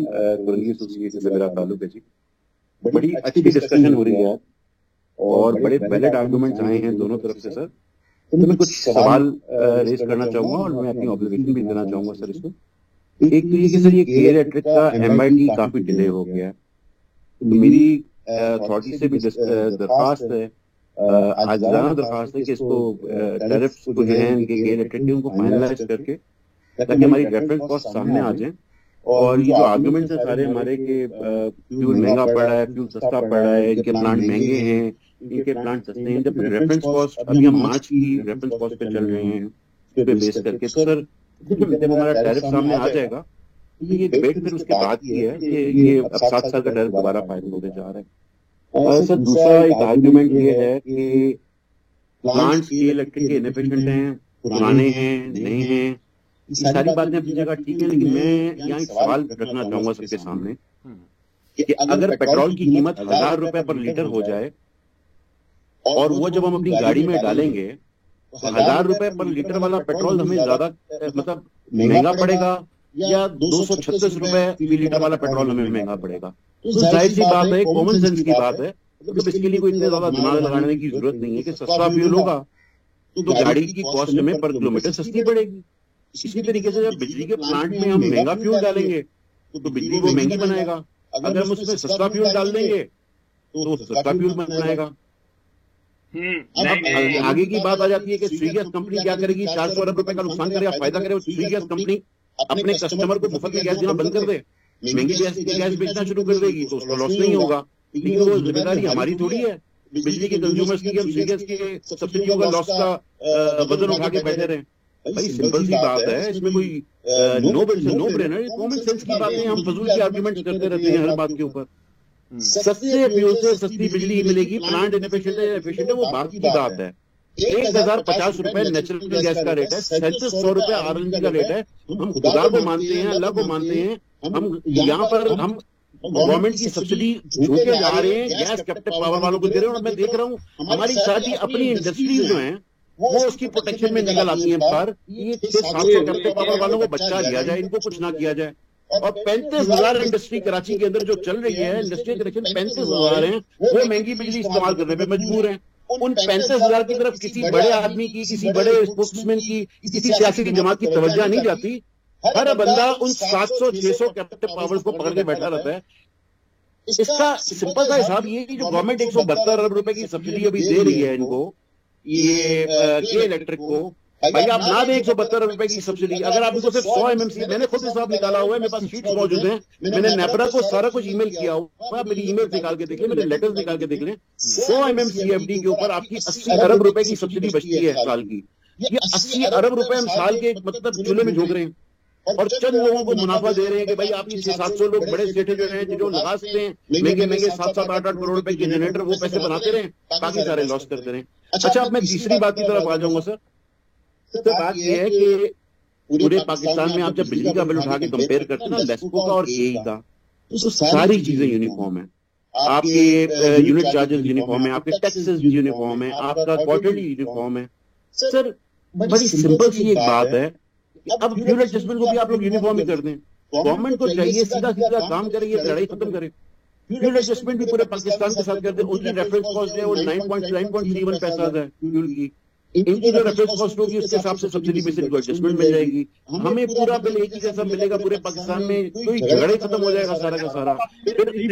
लेकिन वो एक्चुअली जो क्वार्टरली भी हमने की थी ना, वो गवर्नमेंट हमारे पास एक गाइडलाइंस आई थी और उसके थ्रू किया था, और हमने उनसे उस वक्त भी ये कहा था कि अगर आप यूनिफॉर्म करना चाहते हैं तो इसको FTA की हद तक भी देख लें। तो प्रॉब्ली अगर वो हमारे पास कुछ गाइडलाइन लाएंगे तो इसको हम कंसिडर कर सकते हैं। सर बात ये है, देखिए आपकी बात बिल्कुल सही है, मैं एग्री करता हूँ आपकी बात से। बात ये है कि मैं आज आप लोगों से एक सवाल पूछ चुका हूँ आपके सामने, आपने भी पूछा था ये सवाल सर। आपने पावर डिवीजन से एक सवाल पूछा था कि 1 मेगावाट कैप्टिव जनरेटर अगर ग्रिड को 1 मेगावाट को स्टैंड बाय रख के बैठा हुआ है, उसकी कॉस्ट क्या है? उसका जवाब आज तक हमारे को किसी ने भी नहीं दिया। मैं दे रहा हूँ ना, मैं आपको बता देता हूँ। सिर्फ कैपेसिटी चार्जेस का अगर 1 मेगावाट को स्टैंड बाय रखने की यूनिट्स बनाने हैं, अगर आप 18.39 के हिसाब से 1 मेगावाट स्टैंड बाय रखने की कॉस्ट है ना, वो 1,34,00,000 रुपए महीना है। जो कोई कैप्टिव वाला पे नहीं कर रहा, वो मैं और आप पे करते हैं। मैं और मुझे से कराची के बाकी इंडस्ट्री और रेजिडेंशियल कंज्यूमर्स पे करते हैं। और हम उनको कितने में दे रहे हैं? ये स्टैंड बाय रखने की फैसिलिटी हम उनको कितने में दे रहे हैं? 3,12,500 रुपए महीना, 1,250 रुपए का 25%। हम में से कोई भी ये बात करने को तैयार नहीं है। सब बड़ी बड़ी एसोसिएशन के अंदर ये बड़े बड़े सेठ बैठे हुए हैं या इनके रिप्रेजेंटेटिव बैठे हुए हैं। 35,000 इंडस्ट्रीज के ऊपर 700 कैप्टिव वालों का गलबा है। आप उनको हाथ लगाने की बात करेंगे, ये निकल के आपको मार देंगे। ये इस तरह का कार्रवाई हो रही है। ये सारी सब्सिडी इनडायरेक्टली इनकी जेब में जा रही है। मैं पिछले 4-5 साल से शोर मचा रहा हूँ इसके ऊपर, और मेरे को आज तक नेपरा पावर डिवीजन से जवाब तक नहीं मिला कि यार ये बात जो आप कर रहे हैं, कैलकुलेशन आपकी ठीक है या गलत है। आप खुद हिसाब निकाल लें। 1 मेगावाट का जनरेटर मैंने अगर लगाया हुआ है और 1 मेगावाट को स्टैंड बाय रखा हुआ है, तो मैं 1,34,00,000 रुपए महीने का नुकसान दे रहा हूँ दूसरे कंज्यूमर्स को। और 3,12,000 रुपए मैंने फ्री की फैसिलिटी ली हुई है। वो मिठाई वाली दुकान की बात आपको याद होगी, आपने भी बोली थी। तो सर इसको देखने की जरूरत है। ये के इलेक्ट्रिक को गैस दें, आप भले कैप्टिव से दें या कहीं से भी दें, कि प्लांट्स महंगे हैं, हम एग्री करते हैं, हम मानते हैं इन बातों को, इनके प्लांट्स पुराने भी हैं, महंगे भी हैं। अगर आप क्या करें हमने, या फिर हमारी फ्यूल कॉस्ट को यूनिफॉर्म कर दें, हमारी इस मसले से जान छुड़ाएं, हमें इस मुसीबत से सर बाहर निकालें please. Thank you so much. Next जी, नेक्स्ट वली साहब लास्ट जी, राइट लास्ट जी, वली साहब लास्ट 3:20 होने वाले। तो वो शायद नहीं है। एक और हम ले लें। जी जी, काशिफ फरहान साहब। जी, अस्सलाम वालेकुम। जी सर, मेरा नाम काशिफ है। जी sir, there is a very healthy discussion going on regarding the use of the indigenous resources. So I just want to point out that hydropower is also one of the indigenous resources that Pakistan has. Is there any mechanism under which KE can procure directly from hydropower plants in the north? Or is there also any mechanism which is under consideration? And secondly, what would be the transmission charges of such projects which are willing to sell electricity to KE directly? Thank you. जहाँ पे मेरी knowledge है एक MOU sign हुआ है KPK में किसके साथ, लेकिन ये सब फाइनल तब हो सकेगा जब वेलिंग चार्जेस डिटरमाइन होंगे। वो एक दफा वेलिंग चार्जेस डिटरमाइन हो जाए, उसके बाद ये मसले हल हो जाएंगे। नेक्स्ट पे चलेंगे। ऑनलाइन तो नहीं, अगर आप कहें तो हम हॉल से हाँ अपने वो जो जी हॉल से कोई साहब कमेंट करना, वो सारे वो प्रेस वाले आ जाएं जो केक पेस्ट्री खाएंगे अभी तहजीब की, वो बोले। वो देखो वो इशारा कर रहे हैं, नेपरा वाले इशारा कर रहे हैं, आप बोले। जबकि ये देख वो जो पीछे बैठा हुआ है यहाँ पे नजर आ रहा है मुझको, वो मेम्बरान नहीं है, कंडक्ट कर रहे हैं। पावर जनरेशन का जो लाइसेंस है दायरा ओगरा ने नेपरा ने दिया हुआ है, तो क्या जस्टिफिकेशन बनती है अगर इतनी महंगी बिजली के इलेक्ट्रिक पैदा कर रहा है? और जिस तरह के इलेक्ट्रिक ने एक बिल्कुल रोजी पिक्चर बयान की है कि सारे पावर प्लांट ठीक जा रहे हैं, तो गुज़श्ता माली साल के दौरान जो है वो तकरीबन 228 अरब रुपए की सब्सिडी कहाँ गई? उनको मिली है, किसी और को मिली है? और इस साल भी 171 अरब रुपए की सब्सिडी गवर्नमेंट ने वो एलोकेट की हुई है। और एक सवाल ये है कि 10 रुपए की पर यूनिट अगर आप महंगी बिजली यानी सब्सिडी दे रहे हैं, इलेक्ट्रिक से सवाल है, और इसके बावजूद भी लोगों को महंगी बिजली वहाँ कराची वालों को मिल रही है, तो आप अपना फाइनेंशियल ईयर जो क्लोज किया है उस पे ये बताएं कि आपका प्रॉफिट कितना था? आपने पहला सवाल किया कि आपने हमें लाइसेंस दिया हो कि कैंसिल कर देना। हल बताएं मुझे आप। डरा है उसको, मैं आपसे मशवरा कर रहा हूँ, डिस्कस कर रहे हैं, आपने पॉइंट रेज किया है। जस्टिफिकेशन अगर है तो ठीक है, अगर नहीं है तो नहीं। कैंसिल कर दें क्योंकि बैठे हुए हैं, जवाब देना नहीं आ रहा। आपने बताइए कि जी महंगी बिजली बना रहे हैं, Shall we go for the cancellation? अब जवाब Then you know the consequences क्या होंगे? इन्होंने खुद चेन्नई इलेक्ट्रिक कंपनी भी यहाँ आई थी, तो उसका क्या हुआ? ये You can't jump from one question to another कि जी आपने कहा कि उनका आपने लाइसेंस दिया है, तो मैं आपसे डिस्कस कर रहा हूँ, खास कर रहा हूँ कि जी आपने बताया इसका हल क्या है। देखिए प्लीज, सवाल पूछना तो बहुत आसान चीज है ना, बताएंगे आपको, करें आप इनका बाकी सवाल आपको कई जवाब दे देंगे, बाकी आपको बिल्कुल सही है। We need to understand the situation. The kind of environment we are working, the kind of economy we are going through right now, environment में कहाँ काम हमें बहुत सोच समझ के फैसले करने पड़ते हैं। हमें तो आसान है कि लाइसेंस कैंसिल कर देते हैं कि आज ही, क्या मैं तो कोयटा इलेक्ट्रिक और सकल इलेक्ट्रिक कैंसिल कर दें हम लोग। हल क्या होगा? हल ये है भाई, हुकूमत पाकिस्तान वापस ले ले। कौन आएगा? मुलाजमीन वो क्या हुकूमत पाकिस्तान के पास कौन चलाएगा सिस्टम को? टोपियां क्यों बना रहा है भाई? रफीक अहमद शेख जो साहब नेपरा कर पा रहा है ना, अपने नेपरा की राइट साइड देख लें। अभी किसी साहब ने लोड शेडिंग पे बात की, लोड शेडिंग पे हम फाइन लगा चुके हैं। अगर वो किसी एप्लेंट ट्रिब्यूनल से ज्यादा बड़े फोरम पे चले जाते हैं, वहाँ रफीक अहमद शेख क्या करें? इनकी फेवर में बात कर रहे हैं, ये बड़ी खतरनाक बात है। हेयरिंग में नहीं पता लगेगा कि सवाल किया शेयर कर ले, इसके साथ हमने कितने फाइन लगाए, कितने हमारे फाइन रिकवर हुए हैं। एक चीज पे नहीं, मैं आपकी बात पे किसी पे माइंड नहीं कर रहा हूँ, कैसे बोल रहे हो तुम कि अमेरिका लाइसेंस कैसे कर दें? नेपरा का काम है परफॉर्मेंस असिस्टेंट्स को देखना, बाकी मुलाजमीन को हुकूमत पाकिस्तान अपनी तहवील में ले ले, लोगों के कंज्यूमर इश्यूज को देखना, यहाँ पे जनरेशन कॉस्टली है उनके मसले हल करना। आप हमें बताएं कि इन सब चीजों में कोई ऐसी चीज हमने छोड़ दी हो कि हमने नेपरा को ना पूछा हो, उसको ना पूछे, को ना बोलने की तमीज नहीं है, नेपरा को ना पूछा हो। ऑनली कंसर्न वो हायर फोरम पे चले जाते हैं। के इलेक्ट्रिक के मुलाजिम के खिलाफ एक केस कोर्ट में चल रहा है, पता नहीं कितने साल हो गए, कंज्यूमर का पैसा रुका हुआ है। मुझे बताएं, मेरी अथॉरिटी है कि मैं कोर्ट में कुछ मैं रिक्वेस्ट कर सकता हूँ? हम करते हैं, रिक्वेस्ट कर सकते हो, क्योंकि बाकी क्वेश्चन से आमिर साहब इनको जवाब दे दें प्लीज, इनके क्वेश्चन से जवाब दे दें, आप जवाब दे दें। लाइसेंस कैंसिल करें ना। सर सब्सिडी पे जो बात की है उसमें मैं क्लियर करना चाहता हूँ, डिटेल ना बताएं, अपने टू द पॉइंट बात करें प्लीज। जी सब्सिडी की जो बात की है उसमें मैं ये बताना चाहता हूँ कि ये सब्सिडी के इलेक्ट्रिक को नहीं मिलती, के इलेक्ट्रिक सब्सिडी एंड कंज्यूमर को मिलती है, क्योंकि जो टैरिफ है वो यूनिफॉर्म है अक्रॉस पाकिस्तान। और ये जो सब्सिडी है सर वो इसी है कि अगर RLNG हमें प्रोवाइड की जा रही है तो RLNG एक्सपेंसिव फ्यूल है, और उस RLNG की वजह से जो कॉस्ट इंक्रीज हो रही है, या तो वो कस्टमर को पास ऑन की जाए या फिर जो है वो गवर्नमेंट यूनिफॉर्म रख रही है तो वो कस्टमर को सब्सिडी दी जा रही है। मैंने अभी थोड़ी देर पहले भी ये बात की कि अगर गैस हमें लोकल गैस मिल जाती है तो ये सब्सिडी जीरो हो जाएगी, ये सब्सिडी जीरो हो जाएगी। आप कहेंगे कि जी कई तो सस्ती बिजली हो गई और कई को तो कोई जो है टैरिफ डिफरेंशियल क्लेम नहीं मिल रहा, तो वो ये हम बात पहले भी कर चुके हैं। तो इट्स नॉट अबाउट कि हमारी कोई ऑपरेशनल गवर्नमेंट हमें कोई सब्सिडी दे रही है या हमारे लॉसेस को जो है वो उसकी कॉस्ट बेयर कर रही है। ये सिर्फ फ्यूल की जो सब्सिडी कैप्टिव के पास जा रही है, एक्चुअली वो यहाँ पर पास ऑन हो गई पावर सेक्टर में थ्रू RLNG। सो वो आप आज दे दें ये जीरो हो जाएगी। तो ये बड़ा क्लियर मैं करना चाहता हूँ सबको कि जी ये कोई इलेक्ट्रिक को सब्सिडी नहीं मिल रही, नंबर वन। सर यही मेरे ख्याल से मेजर बात थी जो उन्होंने पूछा कि जी प्रॉफिटेबिलिटी क्या रही है 2023 में, क्योंकि 2024 के अकाउंट्स अभी तक आए नहीं है। हम लिस्टेड कंपनी है लेकिन हमारे पास अभी तक टैरिफ नहीं है। इसके ऊपर हम 12 नेपरा से रिक्वेस्ट करते रहे हैं, मल्टीपल रिमाइंडर्स लेटर्स लिखे हैं कि जी हमारा टैरिफ फीस जो है वो जल्द से जल्द कॉन्ट्रीब्यूट कर दें। दिसंबर 2022 में जो है वो टैरिफ पिटीशन फाइल की थी जो कि आज तकरीबन 2 साल होने वाले हैं और पिटीशन अभी तक जो है वो कंक्लूड नहीं हुई। ये तो दोनों मिली भगत कर रहे हो। 2024 के अकाउंट्स भी जो है वो अनाउंस नहीं हो सके हैं।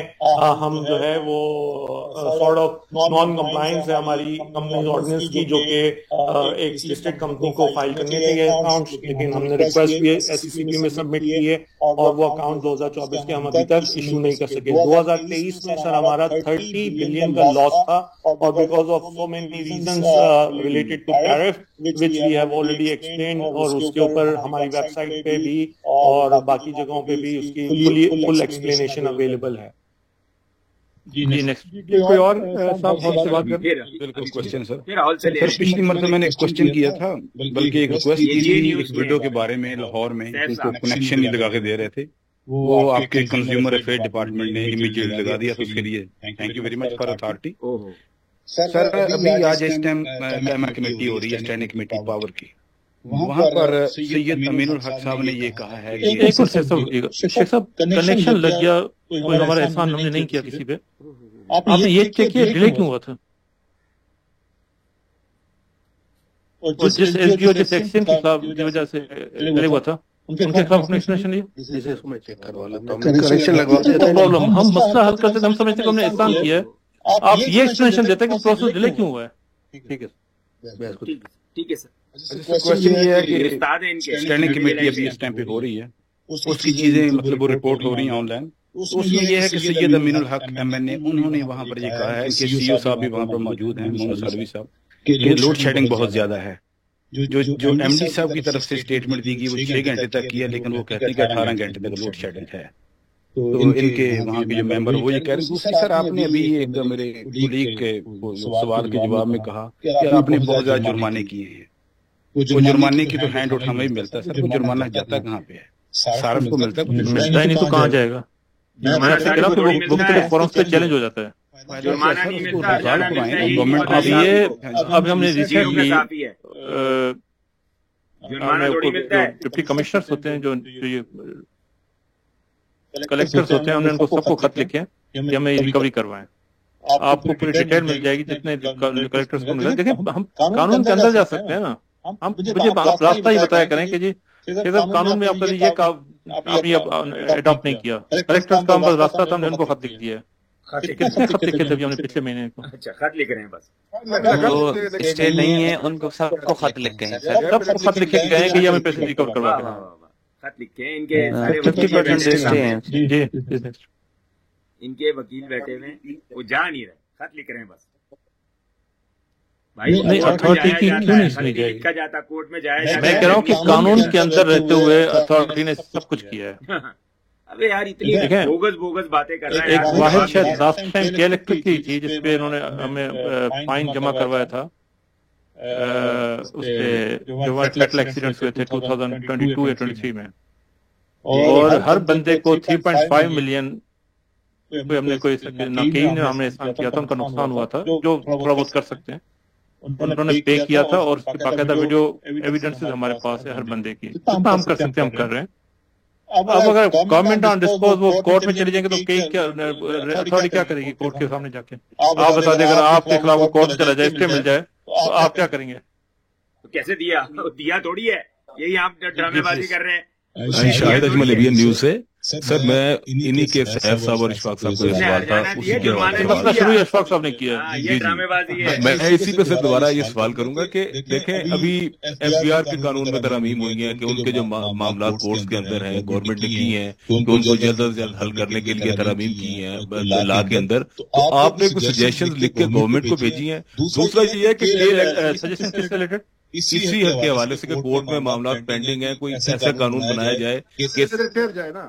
आप ये बताएं कि क्या एफबीआर के कानून में अपरेंट ट्रिब्यूनल है या नहीं है एफबीआर के डिसीजन के अगेंस्ट कोई बंदा सुप्रीम कोर्ट या हाई कोर्ट जा सकता है या नहीं उसी पे तरमीम हुई है बात सुने ना स्टिल वो एग्जिस्ट कर रही है एफबीआर का अपरेंट ट्रिब्यूनल भी है एफबीआर के डिसीजन के अगेंस्ट कोई भी हाई कोर्ट और सुप्रीम कोर्ट को भी अप्रोच कर सकता है तो सेम नेपरा में भी है गवर्नमेंट ने लॉ जो ये झूठ बोल रहा है मेंबर आया ये तरमीम हो चुकी है कि एफबीआर के गलत बयानी कर रहा है कोई भी एफबीआर के ट्रिब्यूनल नहीं जाएगा आया एफबीआर में ये एक्ट में ये तरमीम हो चुकी है कि कोई भी एफबीआर के डिसीजन के अगेंस्ट सुप्रीम कोर्ट या हाई कोर्ट नहीं जाएगा ये डिसीजन ये हुआ है कि उनको जल्द से जल्द निपटाया जाए इस हवाले से उसपे हमारे जो लीगल साइड है आप जवाब रेलेवेंट क्वेश्चन है, तो बताएं क्या एफर्ट्स किए हैं। जी सर, उस पे अथॉरिटी ऑलरेडी लिख चुकी हुई है, अमेंडमेंट प्रपोज भी है, गवर्नमेंट के साथ उस पे हमारी डिस्कशन भी चल रही है, proposal is already been submitted. Sir काफी पहले हमने भेजा था, आप बात करें। सर एक छोटा सा सवाल ये है, जब भी के इलेक्ट्रिक के हवाले से बात होती है उसमें इंडस्ट्री भी चीखती है, वहाँ के शहरी भी चीखते हैं, और सेम वही मसाइल होते हैं जो मुसलसल चले आ रहे हैं, उसमें कोई उसका हल नजर नहीं आता।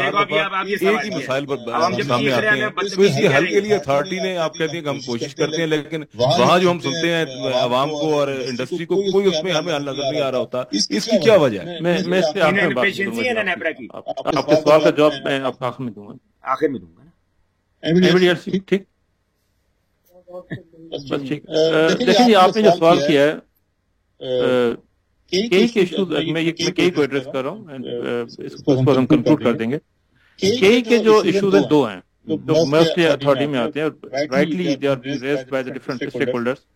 नंबर वन इसके जी हाई जनरेशन कॉस्ट, कई की अपनी जनरेशन कॉस्ट हाई है। Number two load shedding. अभी रिसेंटली हमने उनको बुलाया था कई बोर्ड ऑफ डायरेक्टर्स को, हमने वहां पे जो लोड शेडिंग का इशू था वहां पे कहा था, चेयरमैन साहब ने उनको कहा था कि अब इसको पीएमटी पे शिफ्ट करें, जिसका आपको जवाब आमिर साहब ने दे दिया, उस पर काम चल रहा है। बाकी जो कॉस्ट जनरेशन कॉस्ट की आपने बात की, उस पर आरएफपी जो अथॉरिटी ने इशू किए थे अभी, उस पर आमिर साहब आपको जवाब देंगे। उस पर शायद एक पे तो 3.2 कितना 3.1 सेंट्स आया, 3.8 सेंट्स की फाइनल प्राइस लगी है। अब 3.8 अगर आ जाए, आइए और इन्वेस्टर 12-15 लोगों ने बिडिंग की थी इसमें। एक चीज तो कंफर्म है कि प्राइवेट सेक्टर में लोगों का अभी भी कॉन्फिडेंस है पाकिस्तान के अंदर, के 12 लोगों ने बिडिंग की और 3.8 सेंट्स बहुत अच्छा टैरिफ है, मुनासिब। अभी इसको हम देखेंगे, मैं अभी इसको कमेंट नहीं करना चाह रहा। तो चिप जनरेशन की तरफ जा रही है 200-300 मेगावाट की होगा। That will be exactly the answer to the question of the Burmani और दूसरे साहब क्वेश्चन, कहते हैं रिप्लेसमेंट ऑफ कॉस्टली इलेक्ट्रिसिटी। जब ये सस्ती जनरेशन आएगी 1-1.5 साल में, तो अब कॉस्टली इलेक्ट्रिसिटी वैसे ही रिप्लेस हो जाएगी। आमिर साहब कुछ आप बताना चाहें इनको, तो इसको हम कंक्लूड करें तक। जी थैंक यू सर। बिल्कुल, हमने 3 आरएफपीज थे, जो कि 3 प्रोजेक्ट्स के आरएफपीज थे, और टोटल 640 मेगावाट जो रिन्यूएबल्स पे हम पावर ऐड करना चाह रहे हैं, जिसमें सोलर भी है और एक जो है वो प्रोजेक्ट हाइब्रिड प्रोजेक्ट भी है। तो ऑलमोस्ट दो तो बिडिंग क्लोज हो गई है, जिसकी फाइनेंशियल बिड्स भी जो है वो ओपन हो चुकी हैं, और जो कल हमने एक और थर्ड प्रोजेक्ट था सिंध सोलर वाला, जिसमें गवर्नमेंट ऑफ सिंध की लैंड है, उसकी भी टेक्निकल बिड्स ओपन हुई है। तो फर्स्ट 2 का मैं पहले बता देता हूँ सर। फर्स्ट प्रोजेक्ट जो बलूचिस्तान में है 150 मेगावाट, जिसमें 2 लैंड्स पे, बेला में 100 मेगावाट और विंदर में 50 मेगावाट, उस पे 3.88 जो बेला है उसमें 3.88 सेंट्स का टैरिफ, 11.10 रुपीज का आई थिंक जो टैरिफ आया है, जो कि लोएस्ट था। जो भी आज तक बिडिंग अभी तक हुई है, बिडिंग गवर्नमेंट ने की थी, उसमें कोई बिड नहीं आई थी, बट हमारे केस में अल्हम्दुलिल्लाह टोटल 15 बिड्स आई थी इन दोनों प्रोजेक्ट्स में, and we got the lowest tariff for that. तो वो हमने अथॉरिटी को भेजा है, और अप्रूवल जैसे अप्रूवल आती है तो हम जो है वो अवार्ड कर देंगे जो भी लोएस्ट बिडर था उसको, ताकि वो कंस्ट्रक्शन और फाइनेंशियल क्लोज की तरफ प्रोजेक्ट आगे बढ़े।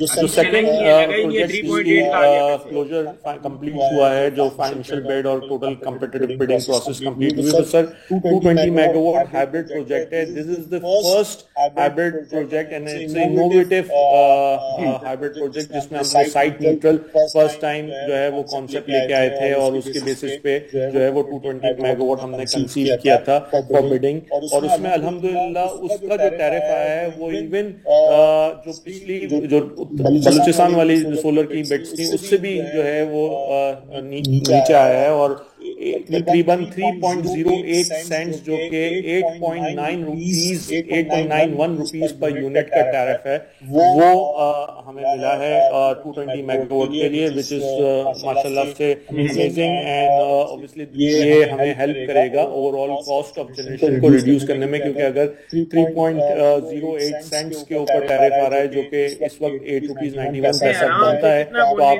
अंदाजा लगा सकते हैं 20 मेगावाट, और उस पे हाइब्रिड है तो उसकी जो कैपेसिटी फैक्टर है वो भी सोलर के ये भी लगा ही नहीं है हेयरिंग में। ये जो आपने एनालिसिस करके कहेगा कि जितने 400 मेगावाट या 450 मेगावाट जो मैं लगा हुआ है बिल्कुल का बता रहा हूँ कि इतनी ये जब कंजम्पशन रिप्लेस करेंगे कॉस्ट इलेक्ट्रिसिटी को इसका इम्पैक्ट क्या आएगा ओवरऑल? जी सर वो हमने सबमिट भी किया और क्योंकि ये रिक्वायरमेंट माइक पे बात करो माइक मामला आप जुर्माना करते हैं, लिटिगेशन में नहीं जाता, इम्प्लीमेंटेशन एंड लेटरल स्पिरिट हो जाती है। आपने जुर्माना किया, जुर्माना किसको जाएगा? जुर्माना किसको जाएगा? वो हमारा वाला सवाल कि ये नेपरा में क्यों जाता है जुर्माना? मिलेगा तो हुकूमत पाकिस्तान में जाना चाहिए, अथॉरिटी ले जाएगी पैसा। ये सबसे पहले सर साहब आप ही ने रेस किया था पॉइंट को एक साल पहले। जुर्माना है कि कहाँ जाता है? अनिल मुमताज इसके बाद वाकई अथॉरिटी ने इस पर डिस्कस किया कि जुर्माना कहाँ जाना चाहिए।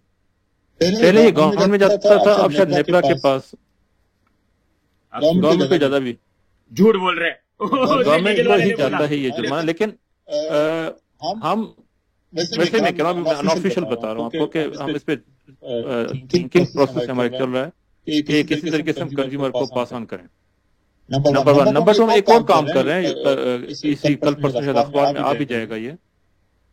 अभी चीजें पहले डिस्कस करें, मसला नहीं। आप सवाल ऐसे पूछते हैं, आप लोगों को सेटिस्फाइड करना होता है, आपको लगता है अथॉरिटी बैठी है। परफॉर्मेंस स्टैंडर्ड डिस्ट्रीब्यूशन रूल्स हम अमेंड कर रहे हैं, correct me if I am wrong, कि वो उसमें जो भी, अगर फॉर एग्जांपल अभी आपने कहा किसी विडो का मीटर नहीं लगा था, अगर नहीं लगेगा विद इन टाइम, उसका फाइन उस विडो के बिल में एडजस्ट हो जाएगा।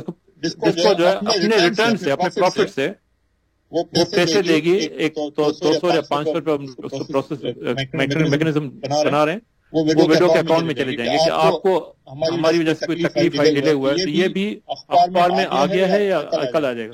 सर बिल्कुल sir, the proposal is at very advance stage. In principle authority has decided वो फ्यू माइनर चेंजेस जो अथॉरिटी ने डायरेक्ट की थी वो करके विद इन दिस वीक जो है it will be open for service. यानी कोई भी कंज्यूमर को कोई प्रॉब्लम आएगी किसी डिस्प्यूट की वजह से, नेपरा के रूल्स की वायलेशन, चाहे बिलिंग का मसला हो या मीटर का मसला हो, उसके छोटा सा मेजर अमाउंट कंज्यूमर के अकाउंट में चला जाएगा। इसका मैकेनिज्म बना रहे हैं, फिर मीडिया कैसा ना बनेगा, ये लिख रहे हैं अपने ज्ञानी साहब। ये कल परसों ऐसे अखबार में आ जाएगा। मेंबर को यही नहीं पता, ये फाइन जाना होता है, फाइन बोल रहा है। बंद जनाब, ये जनाब आप लोग